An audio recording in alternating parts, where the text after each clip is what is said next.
नमस्कार दोस्तों, स्वागत है आपका स्टडी फॉर सिविल सर्विसेज में। ये करंट अफेयर का पापा वीडियो है। ये कंप्लीट नेशनल, कंप्लीट इंटरनेशनल, जितना एग्जाम के लिए जरूरी है वो सारी चीजें इसमें करवाई गई हैं।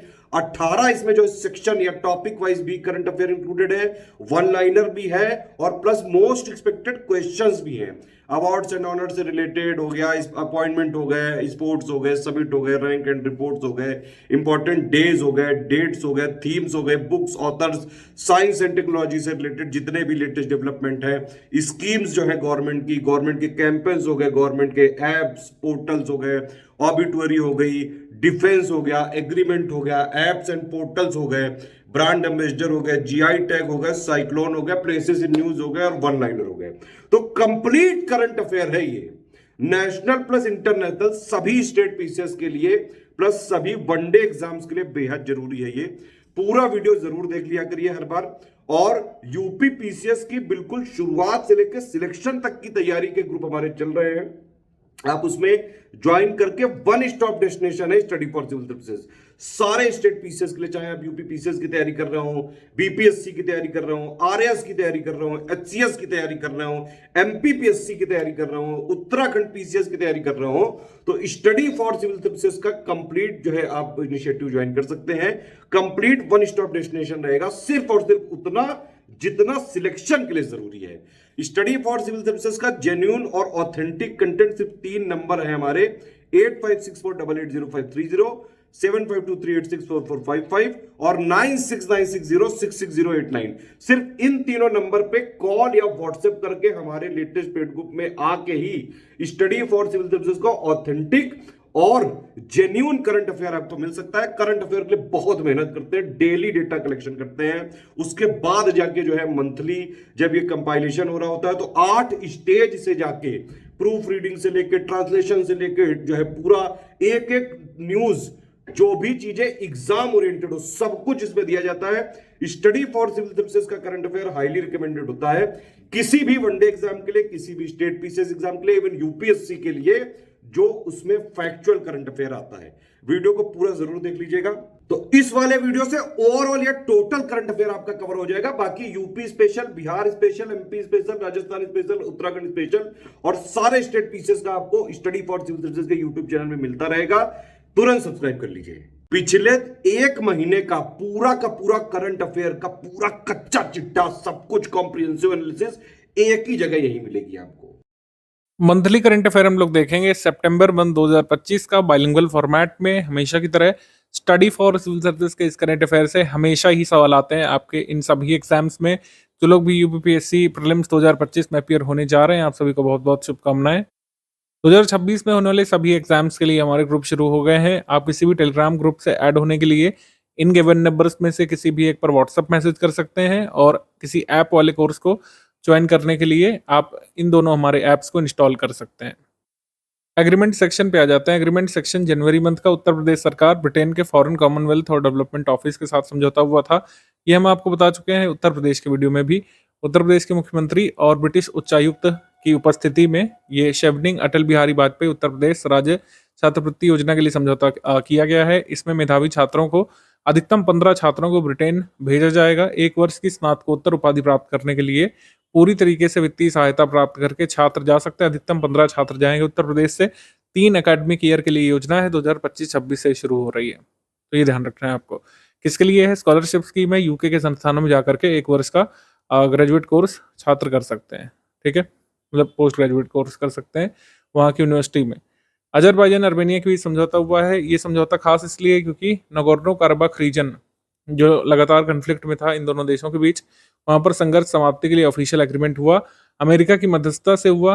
व्हाइट हाउस में इस पर हस्ताक्षर किए गए, इस वजह से इंपॉर्टेंट है, ठीक है। अमेरिका की मध्यस्थता से हुआ, व्हाइट हाउस में शांति समझौते पर हस्ताक्षर दोनों देशों के प्रतिनिधियों ने किए थे। Indian highway management company limited ICCI bank के बीच समझौते का रिजल्ट ये है कि India first massive multi lane free flow tolling system शुरू हो चुका है। NH18 में, बेसिकली किस राज्य में अगर आपसे पूछेंगे तो गुजरात में। गुजरात में एक ऐसा टोल प्लाजा लगाया गया है जो कि India first massive multi lane free flow tolling system कहा जा रहा है। इसका आशय यह है कि एक भी सेकंड गाड़ियों को नहीं रुकना पड़ेगा। नॉर्मली जो टोल प्लाजा होते हैं वहाँ पर आपको गाड़ी धीमी करके 2-4 सेकंड 5 सेकंड रुकना पड़ता है, तब फिर आपका टोल रीड होता है। आरएफआईडी से, और फिर आपका टोल कटता है। लेकिन इस पे क्या है, फ्री फ्लो सिस्टम है, मतलब ट्रैफिक चलता रहेगा और उनका टोल डिडक्ट हो जाएगा आईसीसीआई बैंक से।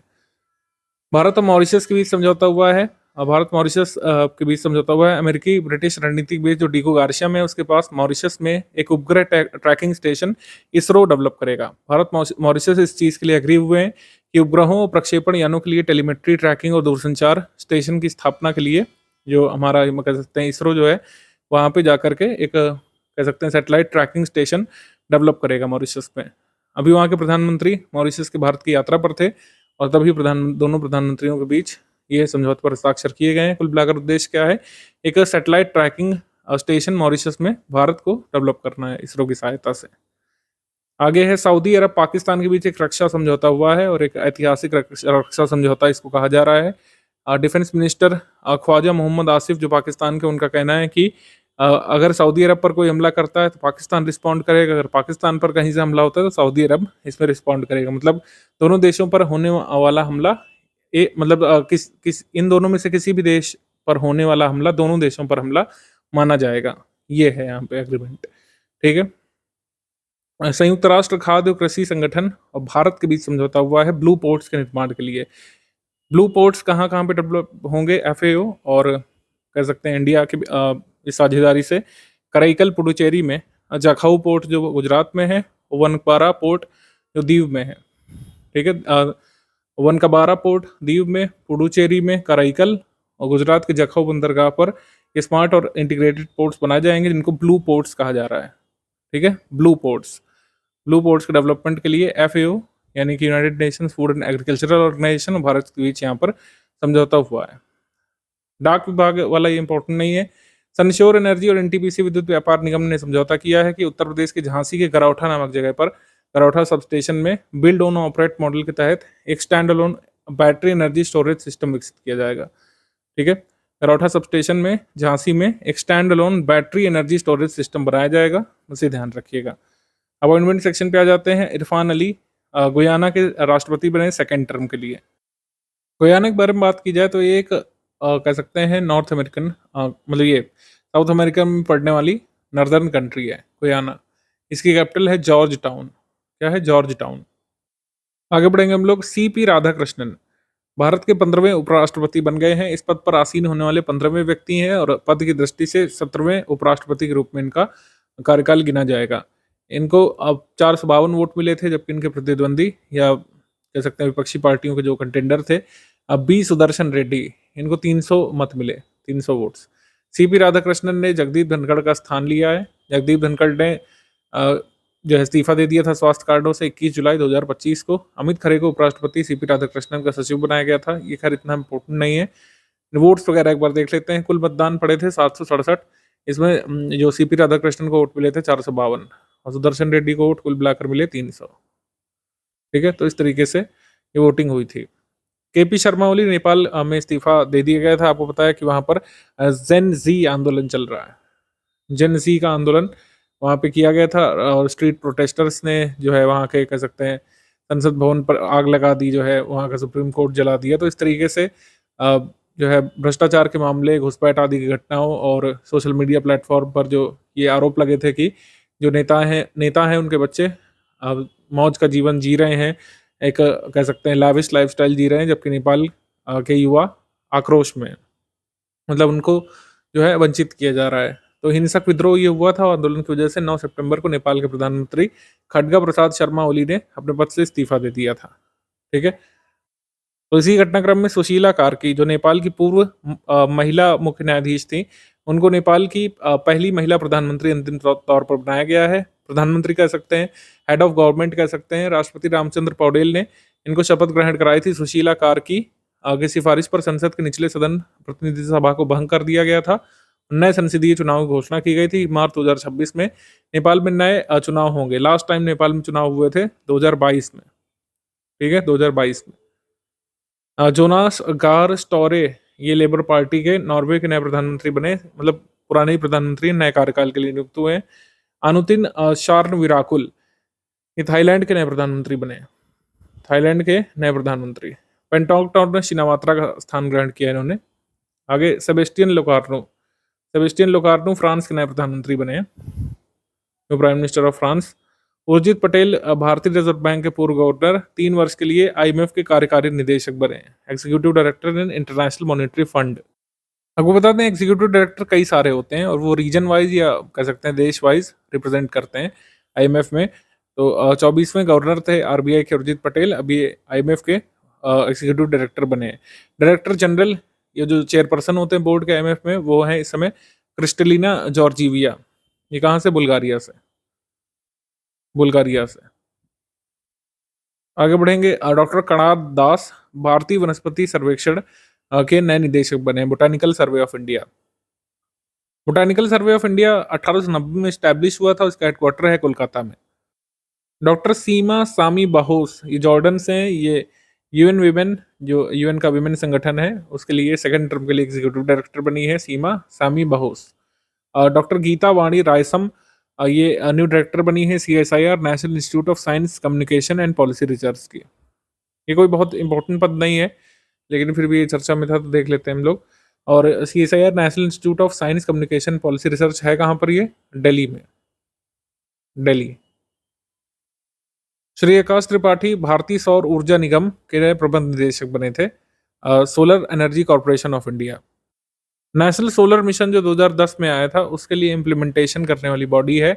ये कॉमर्शियल एंटिटी है, पहले नॉन फॉर प्रॉफिट कंपनी के रूप में स्टैब्लिश हुई थी, अभी कॉमर्शियल ऑर्गेनाइजेशन है, कंपनीज एक्ट में रजिस्टर्ड है, solar energy corporation of India. National solar mission जो आया था, उसके इम्प्लीमेंटेशन का कार्य इसका था। संजय सिंघल सशस्त्र सीमा बल के नए महानिदेशक बने हैं, डायरेक्टर जनरल ऑफ सशस्त्र सीमा बल संजय सिंघल। टीसीए कल्याणी, वित्त मंत्रालय में व्यय विभाग में जो सीजीए का पद होता है, कंट्रोलर जनरल ऑफ अकाउंट्स, ये बनी है new controller general of accounts in department of expenditure, ministry of finance, TCA Kalyani.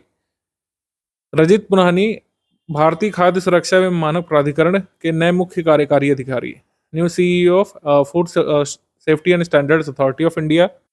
FSSAI में food safety and standards authority of India के बारे में बात करें तो एक सीईओ का पद इंपॉर्टेंट होता है और एक चेयरपर्सन होते हैं इसमें बोर्ड के, लेकिन चेयरपर्सन का पद अभी वेकेंट है। पुण्या सलीला श्रीवास्तव ये थी, वो उनका कार्यकाल खत्म हो चुका है शायद, तो ये पद अभी वेकेंट है। ठीक है, लास्ट वैकेंसी में से पहले मतलब कौन थी? पुण्या सलीला श्रीवास्तव, उनका नाम ध्यान रखिएगा। अदरवाइज एफएसएसएआई में चेयरपर्सन की पोस्ट प्रेजेंट में वेकेंट है, कोई नहीं है। हमारे कई सारे लोगों को एक्चुअली पता ही नहीं है कि स्टडी फॉर सिविल सर्विसेज के कितने कोर्सेज चल रहे हैं। हमारे पास इन सभी एग्जाम्स के लिए कोर्सेज उपलब्ध हैं at present.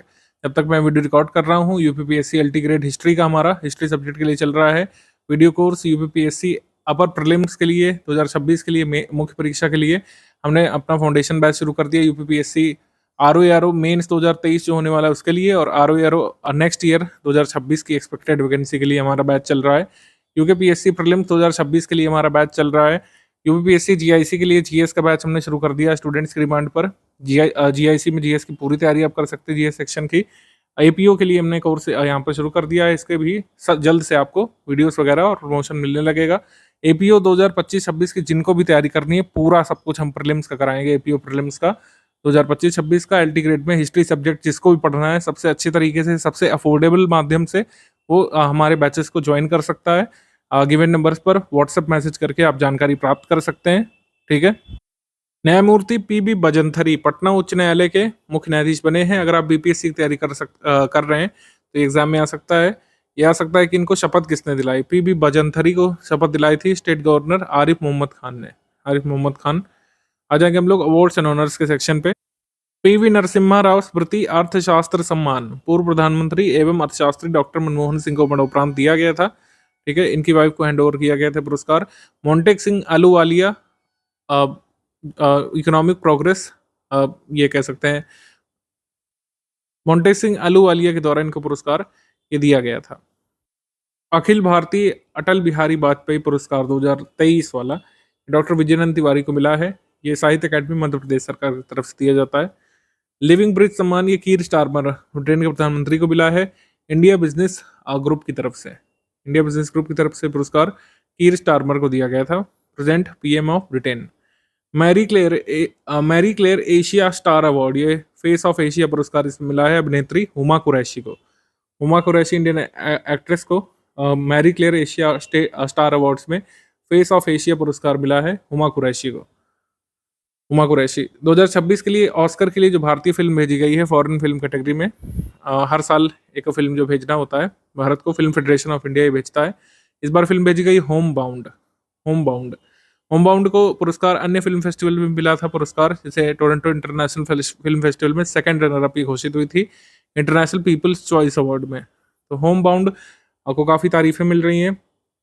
Home bound theatre में भी रिलीज हो चुकी है। ये एक हिंदी फिल्म है, ध्यान रखिएगा। नीरज खैवान इसके डायरेक्टर हैं, जिन्होंने मसान फिल्म को डायरेक्ट किया था। ठीक है। India's official entry for the 2026 Oscar, ये क्या है? होम बाउंड है। जैसे लास्ट ईयर लापता लेडीज थी, कई जगह पूछा गया था, होम बाउंड है इस बार, ध्यान रखिएगा। और ये हिंदी भाषा की फिल्म है, ध्यान रखिएगा। ये कोई इंग्लिश फिल्म नहीं है, आप कंफ्यूज हो जाएंगे कि होम बाउंड में तो इंग्लिश फिल्म है। हिंदी फिल्म है ये, हिंदी डायलॉग्स हैं इसमें, हिंदी फिल्म। आगे है दादा साहब फाल्के पुरस्कार 2023। मोहनलाल विश्वनाथन नायर, या मोहनलाल जो लेजेंडरी एक्टर हैं साउथ के, उनको मिला है। Union ministry of information broadcasting की तरफ से पुरस्कार दिया जाता है। ये दादा साहब फाल्के पुरस्कार 2023 ईयर का माना जाएगा, लेकिन दिया गया है 2025 में मोहनलाल विश्वनाथन नायर को। रेमन मैग्सेसे पुरस्कार, ये इसको कहा जाता है क्या? एशिया का नोबेल पुरस्कार। ये दिया जाता है रेमन मैग्सेसे फाउंडेशन की तरफ से। ये एशिया के व्यक्तियों को मिलता है। एक भारतीय संस्थान को इस बार मिला है ऑर्गेनाइजेशन कैटेगरी में, इंडिया नॉन प्रॉफिट ऑर्गेनाइजेशन, या फिर इसको आप एनजीओ बोल सकते हैं। इसका नाम है एजुकेट गर्ल्स। ठीक है, एजुकेट गर्ल्स ये एनजीओ का नाम है। ये ऑर्गेनाइजेशन को मिला है ऑर्गेनाइजेशन कैटेगरी में। एजुकेट गर्ल्स ये पुरस्कार प्राप्त करने वाला पहला भारतीय संगठन बना है। वैसे तो रमन मैग्सेसे पुरस्कार कई भारतीय व्यक्तियों ने जीता है, लेकिन जिस फाउंडेशन को, ये संगठन को ये पुरस्कार मिला है, 2007 में सफीना हुसैन ने इसकी स्थापना की थी, राजस्थान बेस्ड है ये। एजुकेट गर्ल्स, एजुकेट गर्ल्स, ध्यान रखिएगा। और शाहिना अली जो मालदीव की, उन्होंने पुरस्कार जीता है व्यक्तिगत कैटेगरी में। और फ्लेवियानो एंटोनियो विलानुएया, फिलीपींस के जो अवार्डी हैं, उन्होंने पुरस्कार जीता है, ये ध्यान रखना है। कैमल इंटरनेशनल अवार्ड, ये यूनुस अहमद को मिला है अरेबियन वर्ल्ड रिकॉर्ड्स में, यूनुस अहमद। 82वां वेनिस इंटरनेशनल फिल्म फेस्टिवल में सर्वश्रेष्ठ निर्देशक का ओरिजोंटी पुरस्कार, बेस्ट डायरेक्टर का ओरिजोंटी अवार्ड एक भारतीय महिला डायरेक्टर को मिला है, Indian film maker Anuparna Roy. Social media पे इनकी फोटो आपने देखी होगी अवार्ड लेते हुए। अनुपर्णा रॉय, इनकी फिल्म है songs of forgotten trees. Songs of forgotten trees को ओरिजोंटी कॉम्पिटिशन में बेस्ट डायरेक्टर का पुरस्कार मिला है। ठीक है, फर्स्ट इंडियन फिल्म मेकर हैं जिन्होंने पुरस्कार जीता है। नेशनल एक्सपीरियंस अवार्ड, ये 8वां एडिशन ही दिया गया था। इसमें राष्ट्रीय अनुभव पुरस्कार विजेताओं में एम वेंकटेशन, हुकुम सिंह मीणा, शालिनी कक्कड़, ओ विरूपाक्षप्पा और शाजू पी के, ये शामिल हैं। इस अवार्ड को पूछे जाने की संभावना कम है, लेकिन हम इसको देख लेते हैं। कई बार जिसकी संभावना कम होती है वही एग्जाम में आ जाता है, आपको पता है। इसको स्टार मार्क करिएगा, मुझे लगता है कि ये जरूर आपके एग्जाम में पूछा जा सकता है। ठीक है, songs of forgotten tree film के बारे में, इनके डायरेक्टर के बारे में और इस पुरस्कार के बारे में। ये वेनिस इंटरनेशनल फिल्म फेस्टिवल में ओरिजोंटी पुरस्कार जीतने वाली फिल्म है सॉन्ग्स ऑफ फॉरगॉटन ट्री। इसकी डायरेक्टर अनुपर्णा रॉय, माफ कीजिएगा, अनुपर्णा रॉय। आगे हम लोग बढ़ेंगे राष्ट्रीय शिक्षक पुरस्कार। राष्ट्रीय शिक्षक पुरस्कार देश भर में राज्यवार दिए जाते हैं। ठीक है, राज्यवार दिए जाते हैं। तो जो उत्तर प्रदेश के शिक्षक और शिक्षिकाएं हैं, उनका नाम जरूर ध्यान रखना है। केवल 2 अवार्डीज हैं इस बार उत्तर प्रदेश से, ध्यान रखिएगा। 2 अवार्डीज, एक स्त्री शिक्षक, पुरुष शिक्षक, मधुरिमा तिवारी मिर्जापुर से और रामलाल सिंह यादव, ये भदोही से हैं अवार्डी। मधुरिमा तिवारी मिर्जापुर और रामलाल सिंह यादव, ये 2 अवार्डीज हैं उत्तर प्रदेश से। बाकी मान लीजिए आप बिहार की तैयारी कर रहे हैं, तो बिहार से कौन अवार्डी हैं? दिलीप कुमार जो है, इनका नाम ध्यान रखिएगा। अगर आप MPPSC से तैयारी कर रहे हैं तो 2 शिक्षक और शिक्षिका हैं। ठीक है, तो इस तरीके से राज्यवार इसको ध्यान रखना जरूरी होता है। सारे आपको शिक्षक शिक्षिकाएं नहीं ध्यान रखनी है, आप जो राज्य से चुने गए हैं वो इंपॉर्टेंट है। स्वच्छ वायु सर्वेक्षण पुरस्कार की अगर बात करें तो 10 लाख से अधिक जनसंख्या श्रेणी में शीर्ष 3 शहर कौन से रहे हैं? तो इंदौर मध्य प्रदेश टॉप पर, सेकंड पर जबलपुर, ये भी मध्य प्रदेश से। तीसरा शहर रहा है आगरा, आगरा उत्तर प्रदेश का, आगरा उत्तर प्रदेश से। और सूरत गुजरात से। ये मतलब दोनों शहर संयुक्त रूप से तृतीय स्थान पर हैं। 3 से 10 लाख जनसंख्या श्रेणी में टॉप पर अमरावती है आंध्र प्रदेश से, और सेकंड पर झांसी और मुरादाबाद संयुक्त रूप से सेकंड स्थान पर उत्तर प्रदेश से। ऐसे ही 3 से लाख से कम जनसंख्या श्रेणी में वाले शहरों में जो है कोई भी उत्तर प्रदेश का टॉप 3 में नहीं है। तो उत्तर प्रदेश वाले पर फोकस करेंगे हम लोग। ऐसे ही आपके जिस स्टेट से संबंधित कोई जिला चुना गया है अवार्ड में, वो इम्पोर्टेंट रहेगा। 69वां बैलन डी ओर पुरस्कार, बैलेंडियोर पुरस्कार ये फुटबॉल क्षेत्र में दिया जाता है, तो गोल्डन बॉल का इसमें पुरस्कार होता है, इनको मिला है उस्मान डेम्बेले को। उस्मान डेम्बेले बैलेंडियोर में गोल्डन बॉल पुरस्कार उस्माने डेम्बेले। ये पेरिस सेंट जर्मन प्लेयर हैं। और एटना बोनमाटी कोंका, ये लगातार तीसरी बार ये पुरस्कार जीती हैं विमेन्स बैलेंडियोर पुरस्कार में। राष्ट्रीय ई गवर्नेंस पुरस्कार, इसमें रजत पुरस्कार जीता है पश्चिम मजलिसपुर ग्राम पंचायत, जो त्रिपुरा की है उसने। और स्वर्ण पुरस्कार जीता है रोहिणी ग्राम पंचायत धुले महाराष्ट्र ने। बस इतना ही अवार्ड इसमें जरूरी है ई गवर्नेंस वाले में।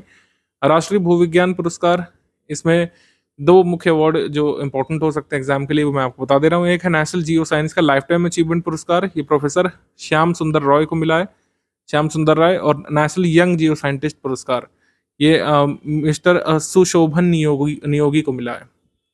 श्याम सुंदर राय और सुशोभन नियोगी, इनको पुरस्कार मिला है। दो अवार्डीज इसमें इंपॉर्टेंट है।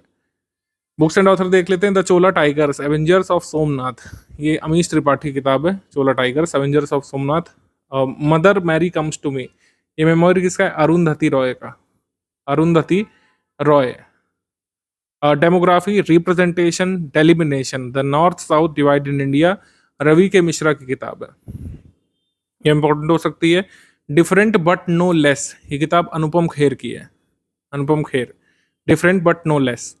वाई द कॉन्स्टिट्यूशन मैटर्स, ये किताब को स्टार मार्क करिए, क्योंकि जब भी कोई पुराने चीफ जस्टिस या फिर कोई बहुत बड़ी पर्सनैलिटी कोई किताब लिखती है तो उसके बारे में पूछा जाता है। डी वाई चंद्रचूड़, भारत के पूर्व मुख्य न्यायाधीश, इन्होंने किताब लिखी है Y the constitution matters, Y the constitution matters. आगे है इंपॉर्टेंट डेट्स थीम, जनवरी 2025। 12 अगस्त को यूथ दिवस के दिन मेगा टिंकरिंग दिवस मनाया गया था। अटल इनोवेशन मिशन ने जो है 2016 में इसको लॉन्च किया था, अटल टिंकरिंग लैब्स। तो ये सबसे बड़ा स्कूल आधारित टिंकरिंग कार्यक्रम था, जिसमें 35 राज्यों और यूटीज के करीब 10,000 से अधिक अटल टिंकरिंग लैब्स के छात्र इसमें शामिल हुए थे। टिंकरिंग का मतलब क्या होता है? टिंकरिंग का मतलब होता है कि जब आप खुद से कुछ करना सीखते हैं। जैसे मान लीजिए, आप ऐसे समझिए, जैसे छोटी क्लास के बच्चे हैं, उसको आपने बता दिया कि इलेक्ट्रिक करंट रिक्वायर्ड होता है मोटर के लिए। इलेक्ट्रिक करंट से जो है मोटर चलने लगती है। तो इलेक्ट्रिक करंट समझने के लिए जब बच्चा खुद से मोटर असेंबल करता है, मोटर बच्चा खुद से जो असेंबल करता है, उसी को टिंकरिंग बोलते हैं। जब आप करते हुए बनाना सीखते हैं कोई चीज़, तो उसको बोलते हैं। मान लीजिए आपको समझता है कि भाई मोटरसाइकिल कैसे चलती है, कोई छोटा सा मॉडल मोटरसाइकिल का बना रहेगा, उसमें गियर बॉक्स वगैरह सब दिखाया जाएगा। बच्चा खुद उसमें एक एक गियर लगा करके और रख करके उस छोटी सी मशीनरी को या मिनिएचर को चलाएगा, तो उसको समझ में आएगा कि मोटरसाइकिल कैसे काम करती है। ये वाटर फिल्टर कैसे काम करता है, अगर वो छोटा सा फिल्टर उसकी लैब में रखा रहेगा और उसमें वो मैकेनिज्म देखेगा तो ज़्यादा अच्छे से समझ पाएगा। इसी को टिंकरिंग बोलते हैं। ठीक है, हमारी साइंस पॉलिसी में टिंकरिंग ये मिशन की शुरुआत की गई थी। अटल इनोवेशन मिशन के अंतर्गत टिंकरिंग लैब्स लगाई गई थी स्कूलों में, जिससे बच्चों के पास एटलीस्ट इतने उपकरण हो कि वो थ्योरी को प्रैक्टिकल में कन्वर्ट कर सकें। तो 12 अगस्त को ये मेगा टिंकरिंग दिवस मनाया गया था। अब ऐसा नहीं कि हर साल ये होगा, ये मनाया गया था, इस वजह से हमने इसको लिया है। परमाणु परीक्षण के खिलाफ अंतर्राष्ट्रीय दिवस, international day against nuclear testing, ये 29 अगस्त को होता है, 29 ऑफ अगस्त। 14वां राष्ट्रीय खेल दिवस 29 अगस्त को हुआ था। मेजर हॉकी के दिग्गज खिलाड़ी हमारे मेजर ध्यानचंद कुशवाहा के जन्मदिवस पर मनाया जाता है, ये आपको पता होना चाहिए। हर साल कुछ ना कुछ थीम पर ये फिट इंडिया मिशन लॉन्च करता है, कुछ स्पोर्ट्स और फिटनेस मूवमेंट। तो इस बार जो मूवमेंट था वो था 1 आवर ऑन द प्लेग्राउंड, यानी 1 घंटा खेल के मैदान में। 1 घंटा खेल के मैदान में थीम पर 3 दिवसीय राष्ट्रव्यापी खेल और फिटनेस मूवमेंट ये चलाया गया था। राष्ट्रीय लघु उद्योग दिवस, नेशनल स्मॉल इंडस्ट्रीज डे, ये 30 अगस्त को होता है। राष्ट्रीय पोषण सप्ताह, ये 1 से 7 सितंबर को बनाया गया था। Eat right for a better life इस बार थीम थी। इसके बाद 17वां विश्व नारियल दिवस, ये 2 सितंबर को बनाया जाता है, विश्व नारियल दिवस। अनकवरिंग कोकोनट्स पार इंस्पायरिंग ग्लोबल एक्शन, ये इस बार थीम थी। राष्ट्रीय शिक्षक दिवस, ये 5 सितंबर को मनाया जाता है। नेशनल टीचर्स डे 5 सितंबर को। Inspiring the next generation of learners, ये थीम थी। अंतर्राष्ट्रीय साक्षरता दिवस, ये 8 सितंबर को बनाया जाता है। Promoting the literacy in the digital era, ये थीम थी। विश्व ईवी दिवस, ये 9 सितंबर को। हिमालय दिवस, ये 9 सितंबर को। ये उत्तराखंड राज्य सरकार बेसिकली बनाती है। 2014 में उत्तराखंड के तत्कालीन मुख्यमंत्री हरीश रावत ने 9 सितंबर को घोषित किया था कि हर साल हिमालय दिवस मनाया जाएगा राज्य में। तो ये स्टेट स्पेसिफिक दिवस है, हिमालय दिवस, सेंट्रल का नहीं है। विश्व आत्महत्या रोकथाम दिवस, ये सुसाइड प्रिवेंशन डे होता है 10 सितंबर को।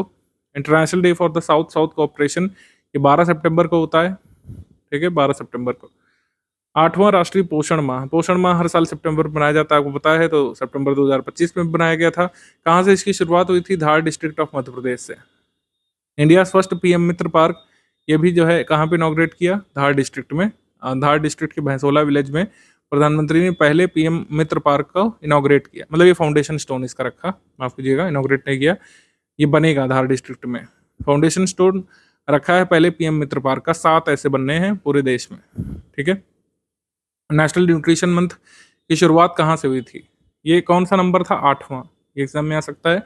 और 17 सितंबर से 16 अक्टूबर तक ये चला था, और धार जिले में, मध्य प्रदेश के धार जिले में ये शुरू किया गया था। राष्ट्रीय हिंदी दिवस, ये 14 सितंबर को होता है। और 14 सितंबर को गांधीनगर में 5वें अखिल भारतीय राजभाषा सम्मेलन का उद्घाटन किया था केंद्रीय गृह मंत्री अमित शाह जी ने। राष्ट्रीय हिंदी दिवस ये 14 सितंबर को होता है। राष्ट्रीय इंजीनियर्स दिवस या अभियंता दिवस मोक्ष गुंडम विश्वेश्वरैया की बर्थ एनिवर्सरी पर मनाया जाता है, ये होता है 15 सितंबर को। राष्ट्रीय लोकतंत्र दिवस 15 सितंबर को। और 31वां विश्व ओजोन दिवस, ओजोन दिवस बहुत ज़रूरी है। पिछले 5 वर्षों के पेपर देखेंगे आप तो 2-3 बार यूपीपीएससी ने इसको पूछा है। वर्ल्ड ओजोन डे ये होता है 16 सितंबर को, 16 सितंबर को। और इसकी थीम थी विज्ञान से वैश्विक कार्रवाई तक, from science to global action, ये थीम थी। इंडिया ने एक टारगेट भी अचीव किया है, हमारे पर्यटन मंत्री ने जानकारी दी थी कि इंडिया ने प्रोडक्शन और यूज हाइड्रोफ्लोरोकार्बन्स का जो है रिड्यूस कर लिया है बाई 67.5% और कम्प्लीटली एलिमिनेट कर दिया है इस हाइड्रोकार्बन को, HCFC और 141B, इसको इंडिया ने टोटली एलिमिनेट कर दिया है, ठीक है, हाइड्रोफ्लोरोकार्बन को। विश्व रोगी सुरक्षा दिवस ये 17 सितंबर को होता है। और तेलंगाना प्रजा पालना दिवस या लोगों का शासन दिवस, इसमें मुख्य अतिथि थे इस बार डिफेंस मिनिस्टर राजनाथ सिंह जी, 17 सितंबर को मनाया इन्होंने। बांस दिवस होता है 18 सितंबर को। वर्ल्ड क्लीन अप डे 20 सितंबर को। राष्ट्रीय तटीय सफाई दिवस 20 सितंबर को। International Peace Day, International Day of Peace 21 सितंबर को। विश्व अल्जाइमर दिवस 21 सितंबर को।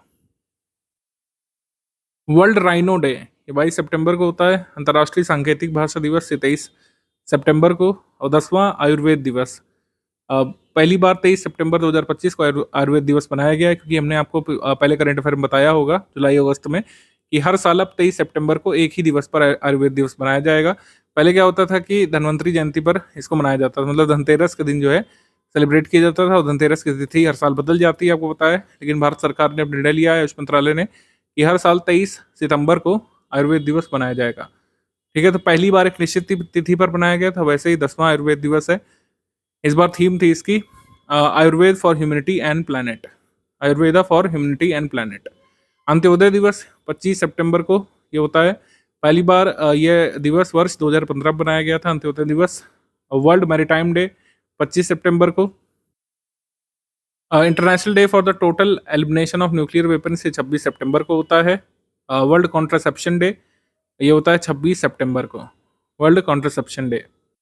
बीपीएससी में सवाल आया था इस साल कि गर्भ निरोधक गोलियों में कौन सा कंपोनेंट इस्तेमाल किया जाता है, तो लिवेनो गेस्ट्रोल इसमें इस्तेमाल किया जाता है, ये आपको पता होना चाहिए। करंट अफेयर्स के साथ स्टैटिक लेकर के चलना है, सभी स्टेट पीसीएस के छात्रों को इनहेरेंटली पता होना चाहिए। वर्ल्ड टूरिज्म डे इंपॉर्टेंट है, ये आता है एग्जाम में, 27 सितंबर को होता है वर्ल्ड टूरिज्म डे, वैश्विक पर्यटन दिवस। वैश्विक पर्यटन दिवस 27 सितंबर को, इसकी थीम थी tourism and sustainable transformation, tourism and sustainable transformation. Host country world tourism day 2025 celebration का ये था मलेशिया, मलेशिया का मिलाका सिटी।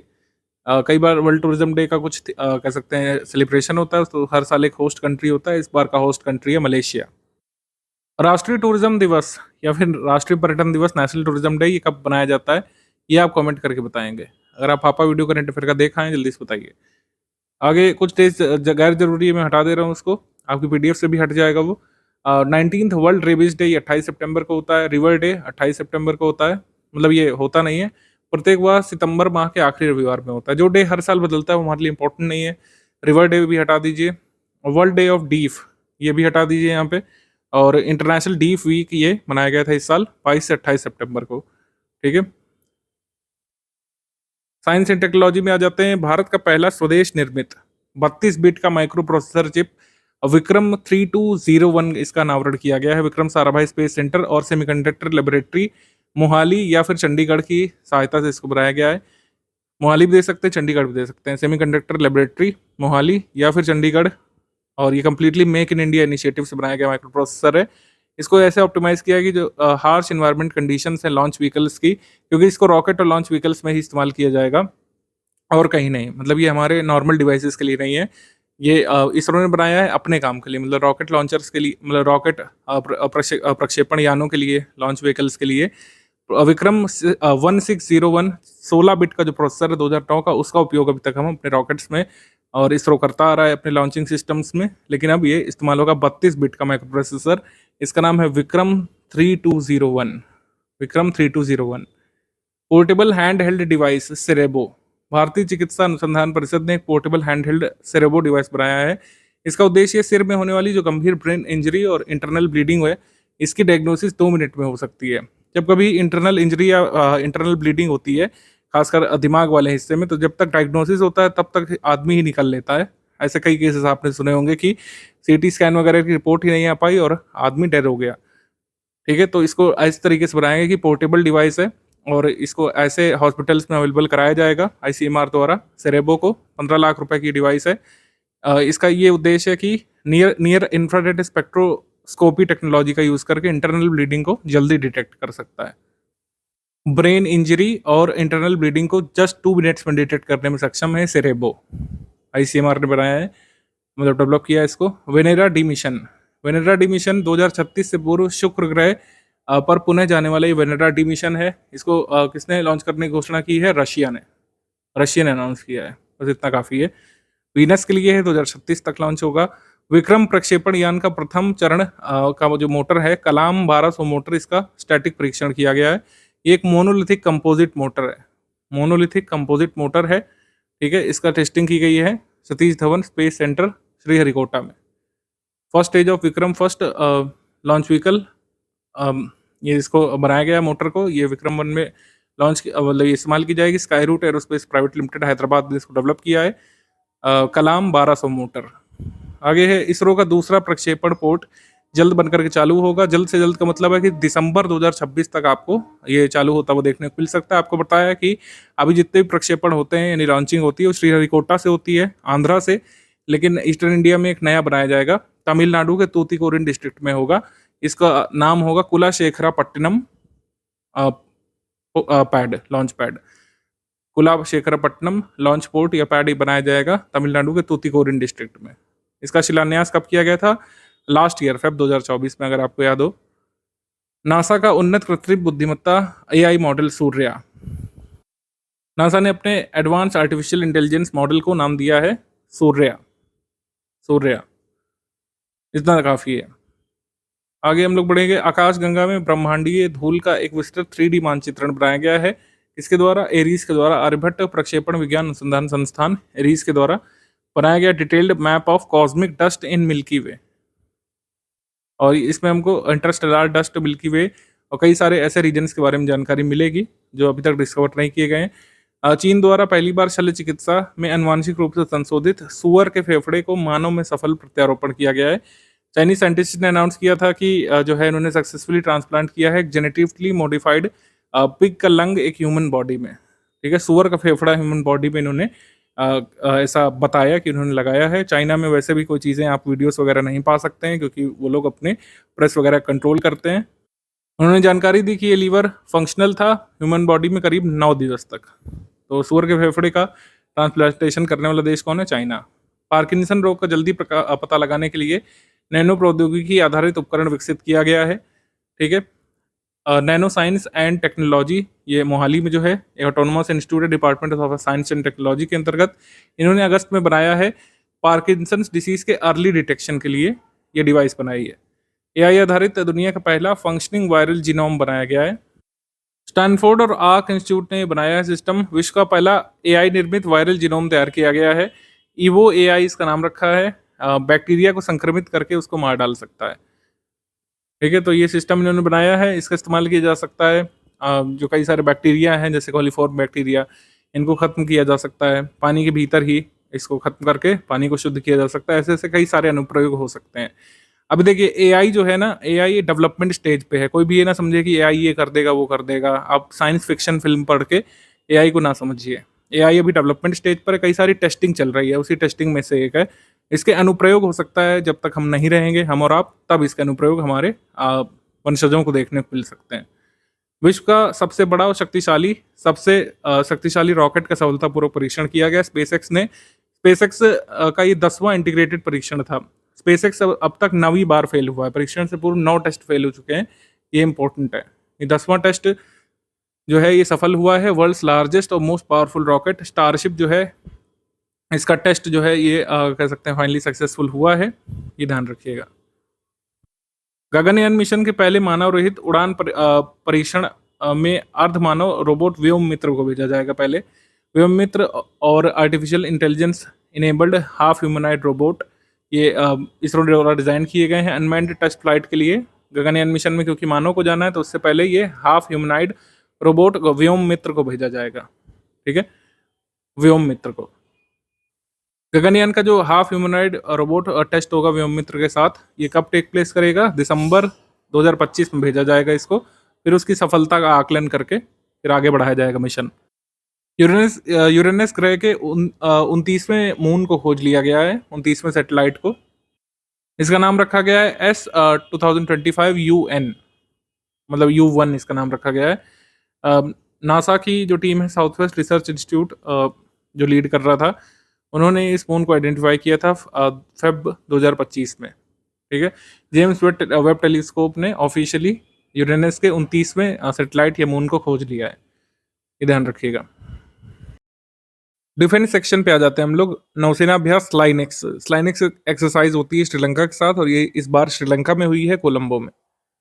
बहुपक्षीय tri services exercise bright star. Bright star में जो देश शामिल हुए थे उसमें मिस्र, यूएस शामिल है। मिस्र यानी कि इजिप्ट, यूएस और भारतीय ट्राई सर्विसेज गई थी, यानी भारत की सेना ने, भारतीय वायुसेना ने, भारतीय नौसेना ने यहाँ पे पार्टिसिपेट किया था। ये कहाँ पे हुई थी? मोहम्मद नागिब बेस, इजिप्ट में। संयुक्त सैन्य अभ्यास युद्ध अभ्यास ये हुआ था अलास्का में, अमेरिका में। इसके बाद मैत्री उमरोई में हुई थी, मेघालय में। और मैत्री एक्सरसाइज हम करते हैं थाईलैंड के साथ, ये बताना चाहिए। मैत्री थाईलैंड के साथ। भारत और ग्रीस का पहला द्विपक्षीय अभ्यास हुआ था मेडिटेरेनियन सी के आसपास। 2 फेजेस में ये हुआ था। ठीक है, ग्रीस की हेलेनिक नौसेना और भारतीय नौसेना के बीच ये द्विपक्षीय अभ्यास हुआ था। विविध में देख लेते हैं, ये स्टार मार्क करिएगा, ये इंपॉर्टेंट है, ये एग्जाम में आ सकता है डायरेक्टली।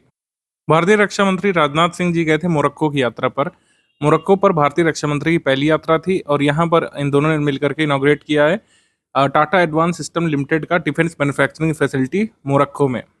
ये भारत का पहला ओवरसीज डिफेंस फैसिलिटी है, यानी विदेश में भारत की पहली रक्षा सुविधाएं खोली गई है। मोरक्को का लार्जेस्ट डिफेंस मैन्युफैक्चरिंग प्लांट ये मोरक्को में लगाया गया भारत के सहयोग से। ये इंपॉर्टेंट है। टाटा एडवांस सिस्टम लिमिटेड की डिफेंस मैन्युफैक्चरिंग फैसिलिटी कहाँ पे खोली गई है? मोरक्को में। ये अफ्रीकन कंट्री है मोरक्को, इसकी कैपिटल है रबाट। सूर्य द्रोणाथॉन, ये स्पीति वैली में हुआ था, हिमाचल प्रदेश में। सूर्य द्रोणाथॉन। ऑपरेशन राहत, ये जम्मू कश्मीर, पंजाब, हिमाचल प्रदेश में ये डिजास्टर रिलीफ एक्सरसाइज थी इंडियन आर्मी की वेस्टर्न कमांड की, ऑपरेशन राहत। इसमें ह्यूमैनिटेरियन असिस्टेंस यहाँ पर प्रोवाइड की गई थी जो फ्लड इफेक्टेड एरियाज हैं जम्मू कश्मीर, पंजाब, हिमाचल के। इक्ष्क जहाज जो है लार्ज सर्वे शिप, ये बड़ा सर्वेक्षण पोत है इक्ष्क, ये भारतीय नौसेना को सौंपा गया था। कई सारे सर्वेक्षक पोत नौसेना को सौंपे गए, जैसे आईएनएस संधायक। दूसरे जहाज का नाम है आईएनएस निर्देशक, और ये नया जहाज है इक्ष्क, ये सर्वे शिप है। दूसरा पनडुब्बी रोधी उथले पानी का क्राफ्ट आईएनएस एंड्रोथ को शामिल किया गया था नौसेना में कोलकाता से।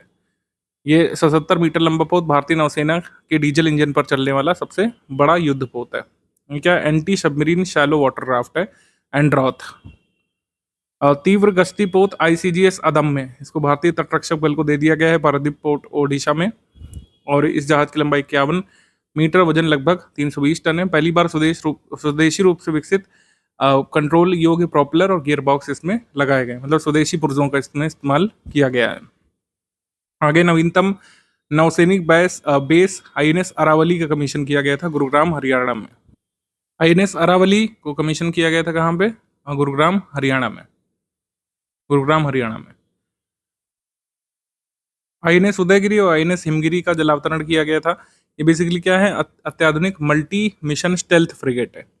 स्टेल्थ फ्रिगेट है एनएस हिमगिरी और उदयगिरी। इनका जलावतरण किया गया विशाखापट्टनम में। सीमा पार से मादक पदार्थों की तस्करी रोकने के लिए एक ड्रोन सिस्टम लगाया गया है पंजाब राज्य की सरकार के द्वारा। Anti drone system. Anti drone system का नाम है बाज आँख। पंजाबी में इसका नाम है, आँख का मतलब आँख होता है, तो बाज की आँख कह सकते हैं नाम से। ये एंटी ड्रोन सिस्टम लगाया गया क्योंकि ड्रोन के माध्यम से आपने देखा कई बार ड्रग्स वगैरह सप्लाई की जाते हैं पाकिस्तान से। तो पाकिस्तान से लगने वाला जो डिस्ट्रिक्ट है पंजाब में तारण यहाँ पे यूनिट लगाई गई है बाज आँख। रेल आधारित मोबाइल लॉन्चर से मध्यम दूरी की अग्नि प्राइम मिसाइल का सफल प्रक्षेपण किया है चांदीपुर रेंज ओडिशा से। रेल आधारित मोबाइल लॉन्चर से किया गया अब तक का पहला प्रक्षेपण है। ठीक है, अग्नि प्राइम की मारक क्षमता करीब 2000 किलोमीटर है। इंपॉर्टेंट फीट था हमारे डिफेंस सिस्टम का, ध्यान रखिएगा। डीआरडीओ विकसित है ये। आगे है भारतीय नौसेना के लिए पहला 3D air surveillance radar Lanza N को कमीशन किया गया है। लांजा एन तो बेसिकली क्या है? 3D एयर सर्विलांस रडार है। ये एक रडार है लांजा एन। आईएनएस कदमत तो पापुआ न्यू गिनी गया था। पापुआ न्यू गिनी जो कंट्री है उसके पोर्ट मोरेस्बी में गया था। वहाँ 50वां स्वतंत्रता दिवस समारोह हो रहा है, तो भारत ने गुडविल के तौर पर अपना जहाज वहाँ भेजा आईएनएस कदमत। विश्व का पहला ट्राई सर्विसेज का महिलाओं का जल यात्रा अभियान समुद्र प्रदक्षिणा गेटवे ऑफ इंडिया मुंबई से वर्चुअली फ्लैग ऑफ किया गया था रक्षा मंत्री द्वारा। और इसमें बेसिकली क्या होगा कि हमारे 10 वुमेन ऑफिसर्स जो हैं ये करीब 26,000 नॉटिकल माइल्स की यात्रा करने जाएंगी अगले 9 मंथ के लिए। 9 मंथ के लिए किस वीजल पे गई? इंपॉर्टेंट है। जहाज का नाम है IASV त्रिवेणी। IASV त्रिवेणी। भारत का लड़ाकू विमान MiG-21 रिटायर कर दिया गया है, अब इसका इस्तेमाल नहीं किया जाएगा। इंडियन एयरफोर्स का जहाज फाइटर एयरक्राफ्ट MiG-21, इसको कब कमीशन किया गया था? 1963 में, और अब इसको डीकमीशन कर दिया गया है, यानी कि अब इसका इस्तेमाल नहीं होगा। ऑबिचरीज देख लेते हैं। जिम लॉवेल अमेरिकी अंतरिक्ष यात्री और अपोलो 13 मिशन के कमांडर। इनके बारे में कहा जाता है कि 2 बार चंद्र मिशन पर जाने वाले व्यक्ति थी, मगर दोनों बार ये चंद्रमा पर लैंड नहीं किए थे। लॉर्ड स्वराज पॉल ये ब्रिटिश भारतीय उद्योगपति हैं और हाउस ऑफ लॉर्ड्स में डिप्टी स्पीकर का पद निकालने वाले पद पर आने वाले भारतीय मूल के पहले व्यक्ति थे जो नियुक्त हुए थे। भारत यूके गोलमेज सम्मेलन 2000-2005 में इन्होंने महत्वपूर्ण भूमिका निभाई थी और पद्म भूषण से इनको सम्मानित किया गया था 1983 में। लॉर्ड स्वराज पॉल ये नहीं रहे। आगे है डी लपांग, ये former chief minister of Meghalaya, ये नहीं रहे। शारदा हॉफमैन, जिनको अल्लादी शारदा कहा जाता है, भरतनाट्यम क्षेत्र की महत्वपूर्ण कह सकते हैं गुरु थी ये। हेरोल्ड डिकी बर्ड क्रिकेट इतिहास के लोकप्रिय महान अंपायर थे डिकी बर्ड, ये नहीं रहे। आगे बढ़ते हैं हम लोग। स्कीम्स कैंपेन इनिशिएटिव, प्रधानमंत्री विकसित भारत रोजगार योजना, इसका अनाउंसमेंट प्रधानमंत्री जी ने अपनी 15 अगस्त स्पीच में किया था। 1 लाख करोड़ रुपए का ये रोजगार योजना है। इसमें कहा गया है कि कोई भी युवा जो अपनी नौकरी सिक्योर करता है, प्राइवेट नौकरी, उसको 15,000 रुपये एक मुश्त मिलेंगे। निजी क्षेत्र के युवा को अपनी पहली नौकरी पाने पर जो है सरकार सीधे 15,000 रुपये मिलेंगे। तो इसमें कई सारे प्रावधान हैं, ऐसा नहीं है कि कोई भी जॉब करने वाला पैसे लेने पहुंच जाएगा। जो व्यक्ति 1 अगस्त 2025 से 1 जुलाई 2027 के बीच अपनी पहली नौकरी सिक्योर करेगा उसको जो है 15,000 रुपये मिलेंगे। अभी इस स्कीम की डिटेल FAQ नहीं आई है, तो अभी यही डिटेल ध्यान रखिएगा, कितने रुपये मिलेंगे? 15,000। और टाइम ड्यूरेशन क्या रहेगी? 1 अगस्त 2025 से जुलाई 31, 2027। ठीक है। अंगीकार अभियान, अंगीकार अभियान प्रधानमंत्री आवास योजना अर्बन है, उसके लिए अवेयरनेस क्रिएट करने के लिए और उसके प्रोग्राम्स के संबंध में जारी किया गया था अभियान। Door to door awareness campaign यहाँ पे चलाया गया था, कैंप्स लगाए गए थे। प्रधानमंत्री आवास योजना अर्बन का लाभ देने के लिए 5,000 अर्बन लोकल बॉडीज में यह अंगीकार इनिशिएटिव लॉन्च किया गया था ministry of housing and urban affairs की तरफ से। तो प्रधानमंत्री आवास योजना का जो अर्बन कंपोनेंट है उसको कौन एडमिनिस्टर करता है? Union ministry of housing and urban affairs. ये कब से कब तक आयोजित किया गया था? 17 सितंबर से लेकर 27 सितंबर तक आयोजित किया गया था अंगीकार initiative. Science and health innovation for the next gen explorers initiative, ये शाइन इनिशिएटिव था ICMR का। इसका कुल मिलाकर एक आउटरीच कार्यक्रम था, जो भी स्टूडेंट्स हैं उनको यहाँ पर ICMR के कारनामों के बारे में बताना था कि ICMR क्या क्या काम करता है, क्या क्या उनके कंट्रीब्यूशंस हैं देश के डेवलपमेंट में। कक्षा 9 से लेकर 12 तक के छात्रों के लिए आउटरीच कार्यक्रम था। करीब 16 राज्यों और यूटीज के 39 जिलों में 300 से अधिक स्कूलों में आईसीएमआर संस्थानों, मतलब ये आईसीएमआर से संबंधित जितने भी इंस्टीट्यूट है वहाँ पर ये स्कूल के बच्चे गए थे देखने के लिए कि आईसीएमआर कैसे काम करता है, इसका क्या रोल है आखिर।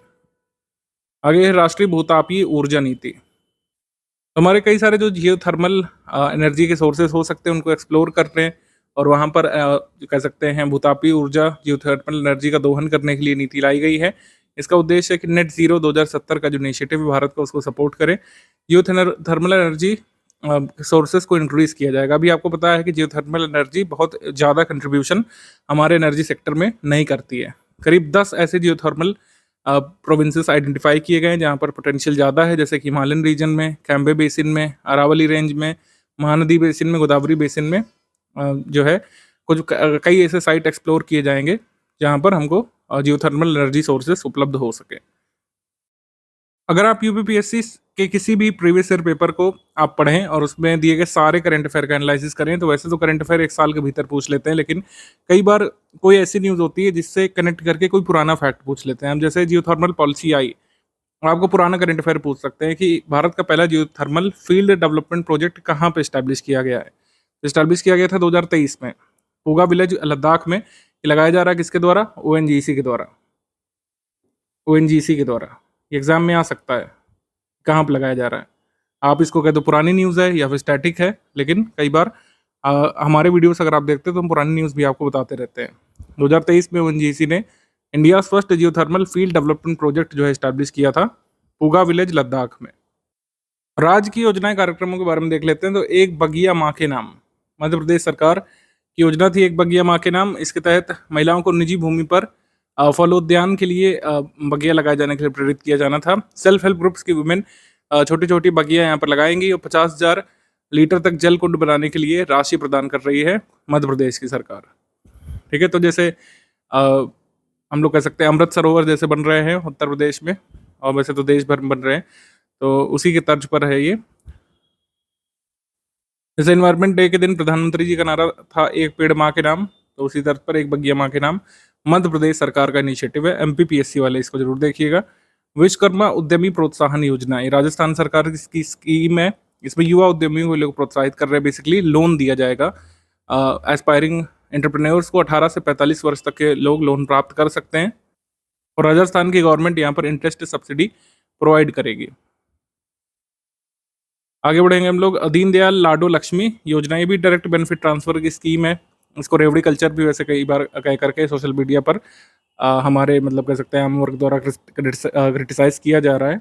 दीनदयाल लाडो लक्ष्मी योजना राज्य की पात्र महिलाओं को, हरियाणा की महिलाओं को बेसिकली 2100 रुपये प्रतिमाह दिए जाएंगे। आवेदिका महिला की आयु 23 वर्ष या उससे अधिक होनी चाहिए। परिवार की सालाना आय 1 लाख रुपए से कम होनी चाहिए। ये योजना महिलाओं के लाभ के लिए लाडो लक्ष्मी योजना, हरियाणा कैबिनेट ने अप्रूव किया इसको। आबू करंगल योजना, ये तमिलनाडु की सरकार की स्कीम है।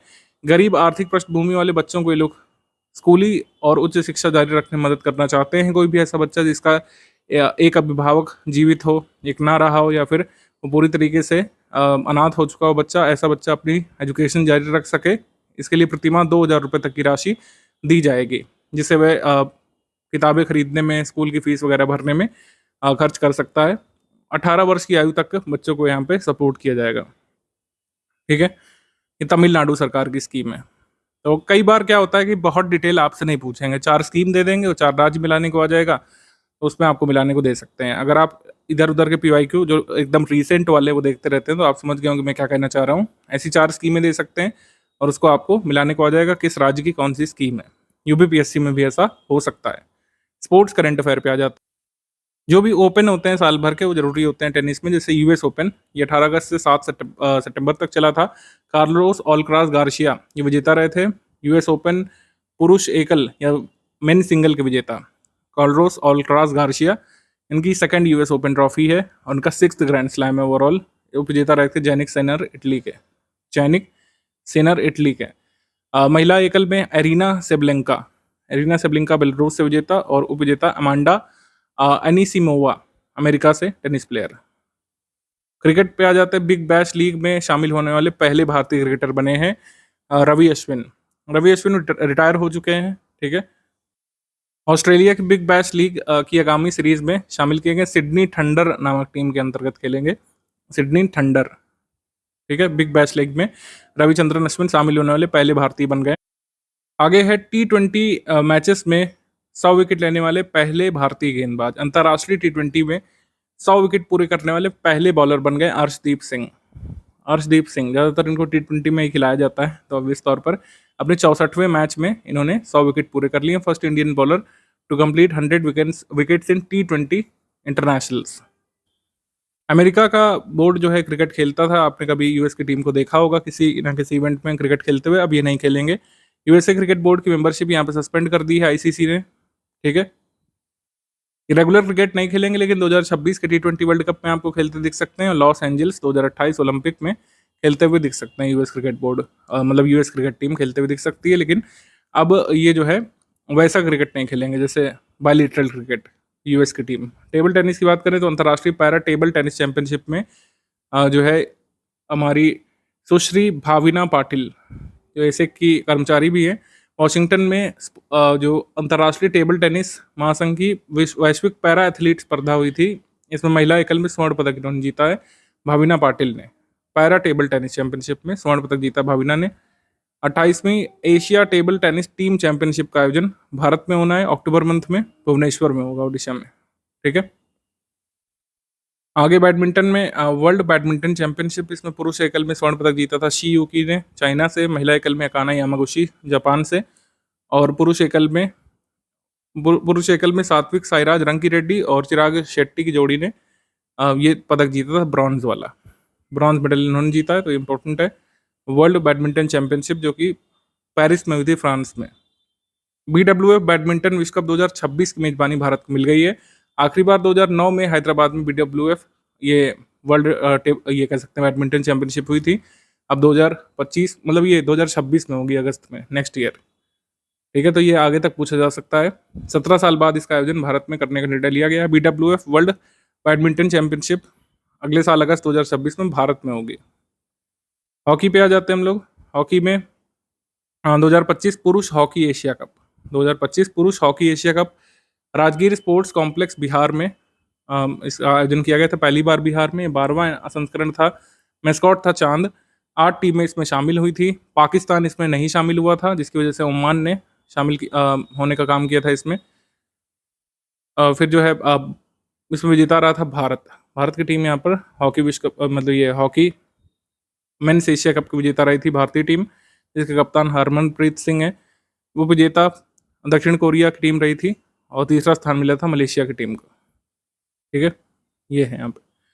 आगे शतरंज के बारे में बात कर रहे हैं। चेस, बिहार की पहली विमेन FIDE मास्टर बनी है। BPSC वाले लोग इसको नोट करिएगा, अदर स्टेट के लिए तो कम जरूरी है। तो मरियम फातिमा मुजफ्फरपुर से हैं, बिहार से, मुजफ्फरपुर बिहार से। बिहार की फर्स्ट विमेन FIDE मास्टर ये बनी है, फर्स्ट विमेन FIDE मास्टर। विविध में Uttar Pradesh pro volleyball league का आयोजन किया गया था। ये खाली यूपी एग्जाम के लिए जरूरी है। इसमें 8 टीमों ने पार्टिसिपेट किया था। विनर टीम रही थी मुजफ्फरनगर लायंस, और रनर अप टीम रही थी मथुरा योद्धास। इसका आयोजन कहाँ पे हुआ, ये आ सकता है शहीद Vijay Singh Pathik sports complex, greater Noida, Uttar Pradesh में इसका आयोजन किया गया था। 18वीं वैश्विक तीरंदाजी युवा चैंपियनशिप, इसमें पदक तालिका में शीर्ष देश कौन से रहे थे? दक्षिण कोरिया फर्स्ट पे, सेकंड पर इंडिया। साउथ कोरिया फर्स्ट पर, सेकंड पर इंडिया। स्वर्ण पदक विजेता चिकिता त्रिपाठी, शर्वरी सिंधे, मोहित डागर, कुशल दलाल, ये सब रहे थे। वर्ल्ड आर्चरी चैंपियनशिप यानी तीरंदाजी। एशिया कैडेट कप, इसका आयोजन इंदिरा गांधी स्टेडियम में हुआ था, हल्द्वानी, उत्तराखंड में। फेंसिंग एसोसिएशन ऑफ इंडिया ने इसका आयोजन किया था। मतलब तलवारबाजी प्रतियोगिता थी, भारत में आयोजित पहली अंतर्राष्ट्रीय तलवारबाजी प्रतियोगिता थी। इसमें भारत ने सबसे ज़्यादा मेडल निकाले थे। भारत के सबसे ज़्यादा मेडल थे 16। कजाकिस्तान की टीम इसमें सेकंड पर थी, ओमान की टीम थर्ड पर। ये भारत की पहली अंतर्राष्ट्रीय तलवारबाजी प्रतियोगिता उत्तराखंड में आयोजित की गई थी। आ जाते हैं हम लोग समिट सेक्शन पे। ASEAN governors and mayors forum, ये कुआलालंपुर मलेशिया में हुआ था, और खास बात इसलिए है क्योंकि लखनऊ नगर निगम के अधिकारी यहाँ पर बुलाए गए थे। लखनऊ को नॉलेज सिटी के रूप में पार्टिसिपेट करने के लिए आमंत्रण मिला था, इस वजह से ज़रूरी है।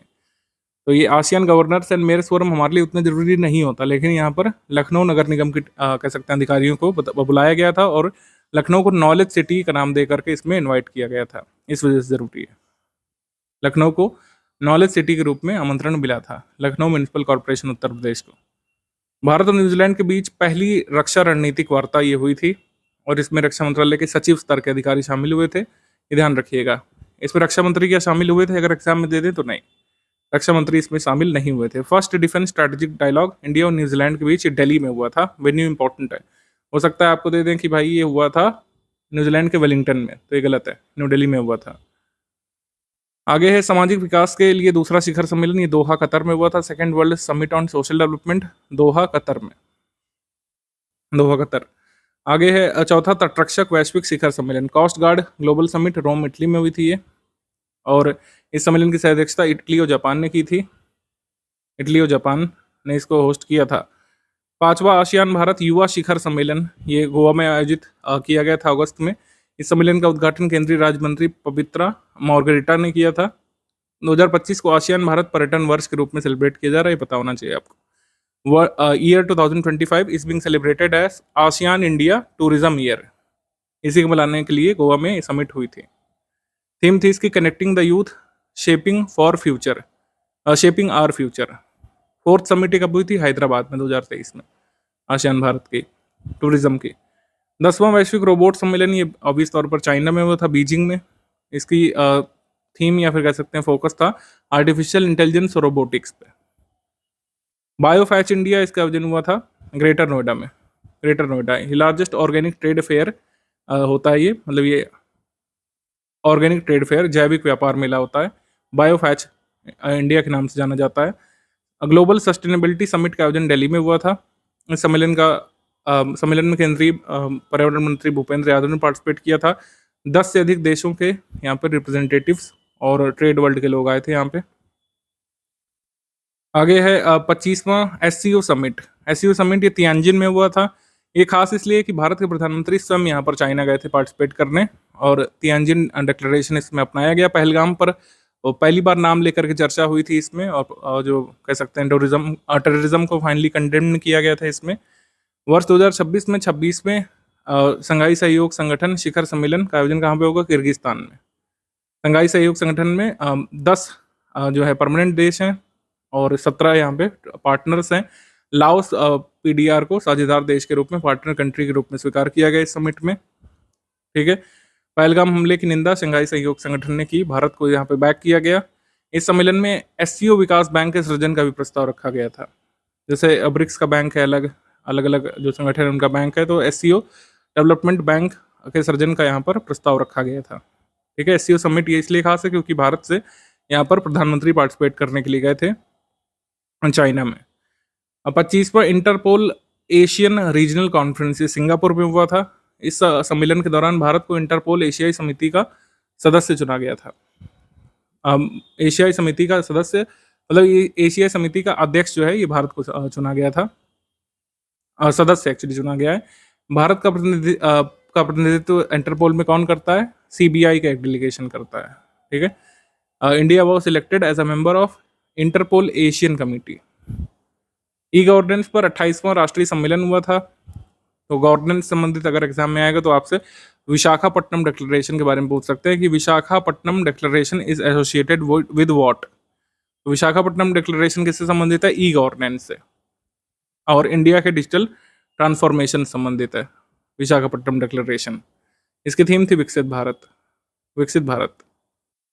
National conference on e governance का वेन्यू विशाखापट्टनम, आंध्र प्रदेश, ध्यान रखिएगा। आगे है 64वां राष्ट्रीय कला प्रदर्शनी, यानी कि 64th national exhibition of arts. इसमें मुख्य अतिथि रहे थे union culture minister Gajendra Singh Shekhawat. 64वां अखिल भारतीय गेहूं और जौ अनुसंधान कार्यकर्ता गोष्ठी, ग्वालियर मध्य प्रदेश में इसका आयोजन हुआ था। ये वैसे ज़्यादा जरूरी नहीं है, आप इसको हटा सकते हैं, ये मध्य प्रदेश करंट अफेयर के लिहाज से जरूरी है, इसको आप इग्नोर कर सकते हैं। सेमी कंडक्टर सम्मेलन सेमीकॉन ये हुआ था न्यू दिल्ली में। गुजरात में देश का पहला आउटसोर्स सेमीकंडक्टर असेंबली एंड परीक्षण पायलट लाइन शुरू की गई है, जहां पर पहला मेड इन इंडिया चिप विकसित किया गया है। ये ध्यान रखिएगा। ये कहाँ पे विकसित किया गया है? साणंद में, गुजरात में। ठीक है, साणंद गुजरात में। संहिता कॉन्फ्रेंस ये किससे संबंधित है? विदेश मंत्री जी ने पार्टिसिपेट किया था। एशिया की जो मैन्युस्क्रिप्ट परंपरा और गणितीय योगदान पर ये संहिता सम्मेलन हुआ था। ठीक है, ये मैन्युस्क्रिप्ट बेस्ड ये सम्मेलन था। South Asia manuscript traditions and mathematical contributions Samhita. BRICS virtual summit, BRICS virtual summit का आयोजन किया गया था जो है वर्चुअल तौर पर, ऑफिस तौर पर। तो बेसिकली यूएस ने जो आर्बिट्ररी ये अनाउंसमेंट किए थे कि H1B वीज़ा ऐसा कर देंगे, वैसा कर देंगे, टैरिफ लगा देंगे, और टैरिफ को लेकर के चर्चा करने के लिए ब्रिक्स के जो प्रेजेंट अध्यक्ष हैं, ब्राजीलियन प्रेसिडेंट लूला डी सिल्वा, उन्होंने ये वर्चुअल तौर पर मीटिंग बुलाई थी ब्रिक्स देशों के साथ कि किस तरीके से यूएस एडमिनिस्ट्रेशन को जो निर्णय है उनसे कैसे निपटा जाए, जो इतना टैरिफ वगैरह लगा रहे हैं उससे कैसे निपटा जाए। सिंगापुर के प्रधानमंत्री की भारत यात्रा। सिंगापुर के प्रधानमंत्री श्री लॉरेंस वोंग इस सितंबर के फर्स्ट वीक में भारत में आए थे। ठीक है, और सिंगापुर के लिए हमारी नीति कैसी है? एक्ट ईस्ट नीति है। प्रधानमंत्री मोदी जी और सिंगापुर के प्रधानमंत्री ने जवाहरलाल नेहरू बंदरगाह पर मुंबई टर्मिनल के दूसरे चरण का संयुक्त रूप से वर्चुअल माध्यम से उद्घाटन किया था। आगे है विदेश मंत्री जयशंकर की अमेरिका यात्रा। यहाँ पर H1B वीज़ा पर जो फीस वगैरह बहुत ज़्यादा बढ़ा दी गई है, आपने मीम्स वगैरह देखे होंगे।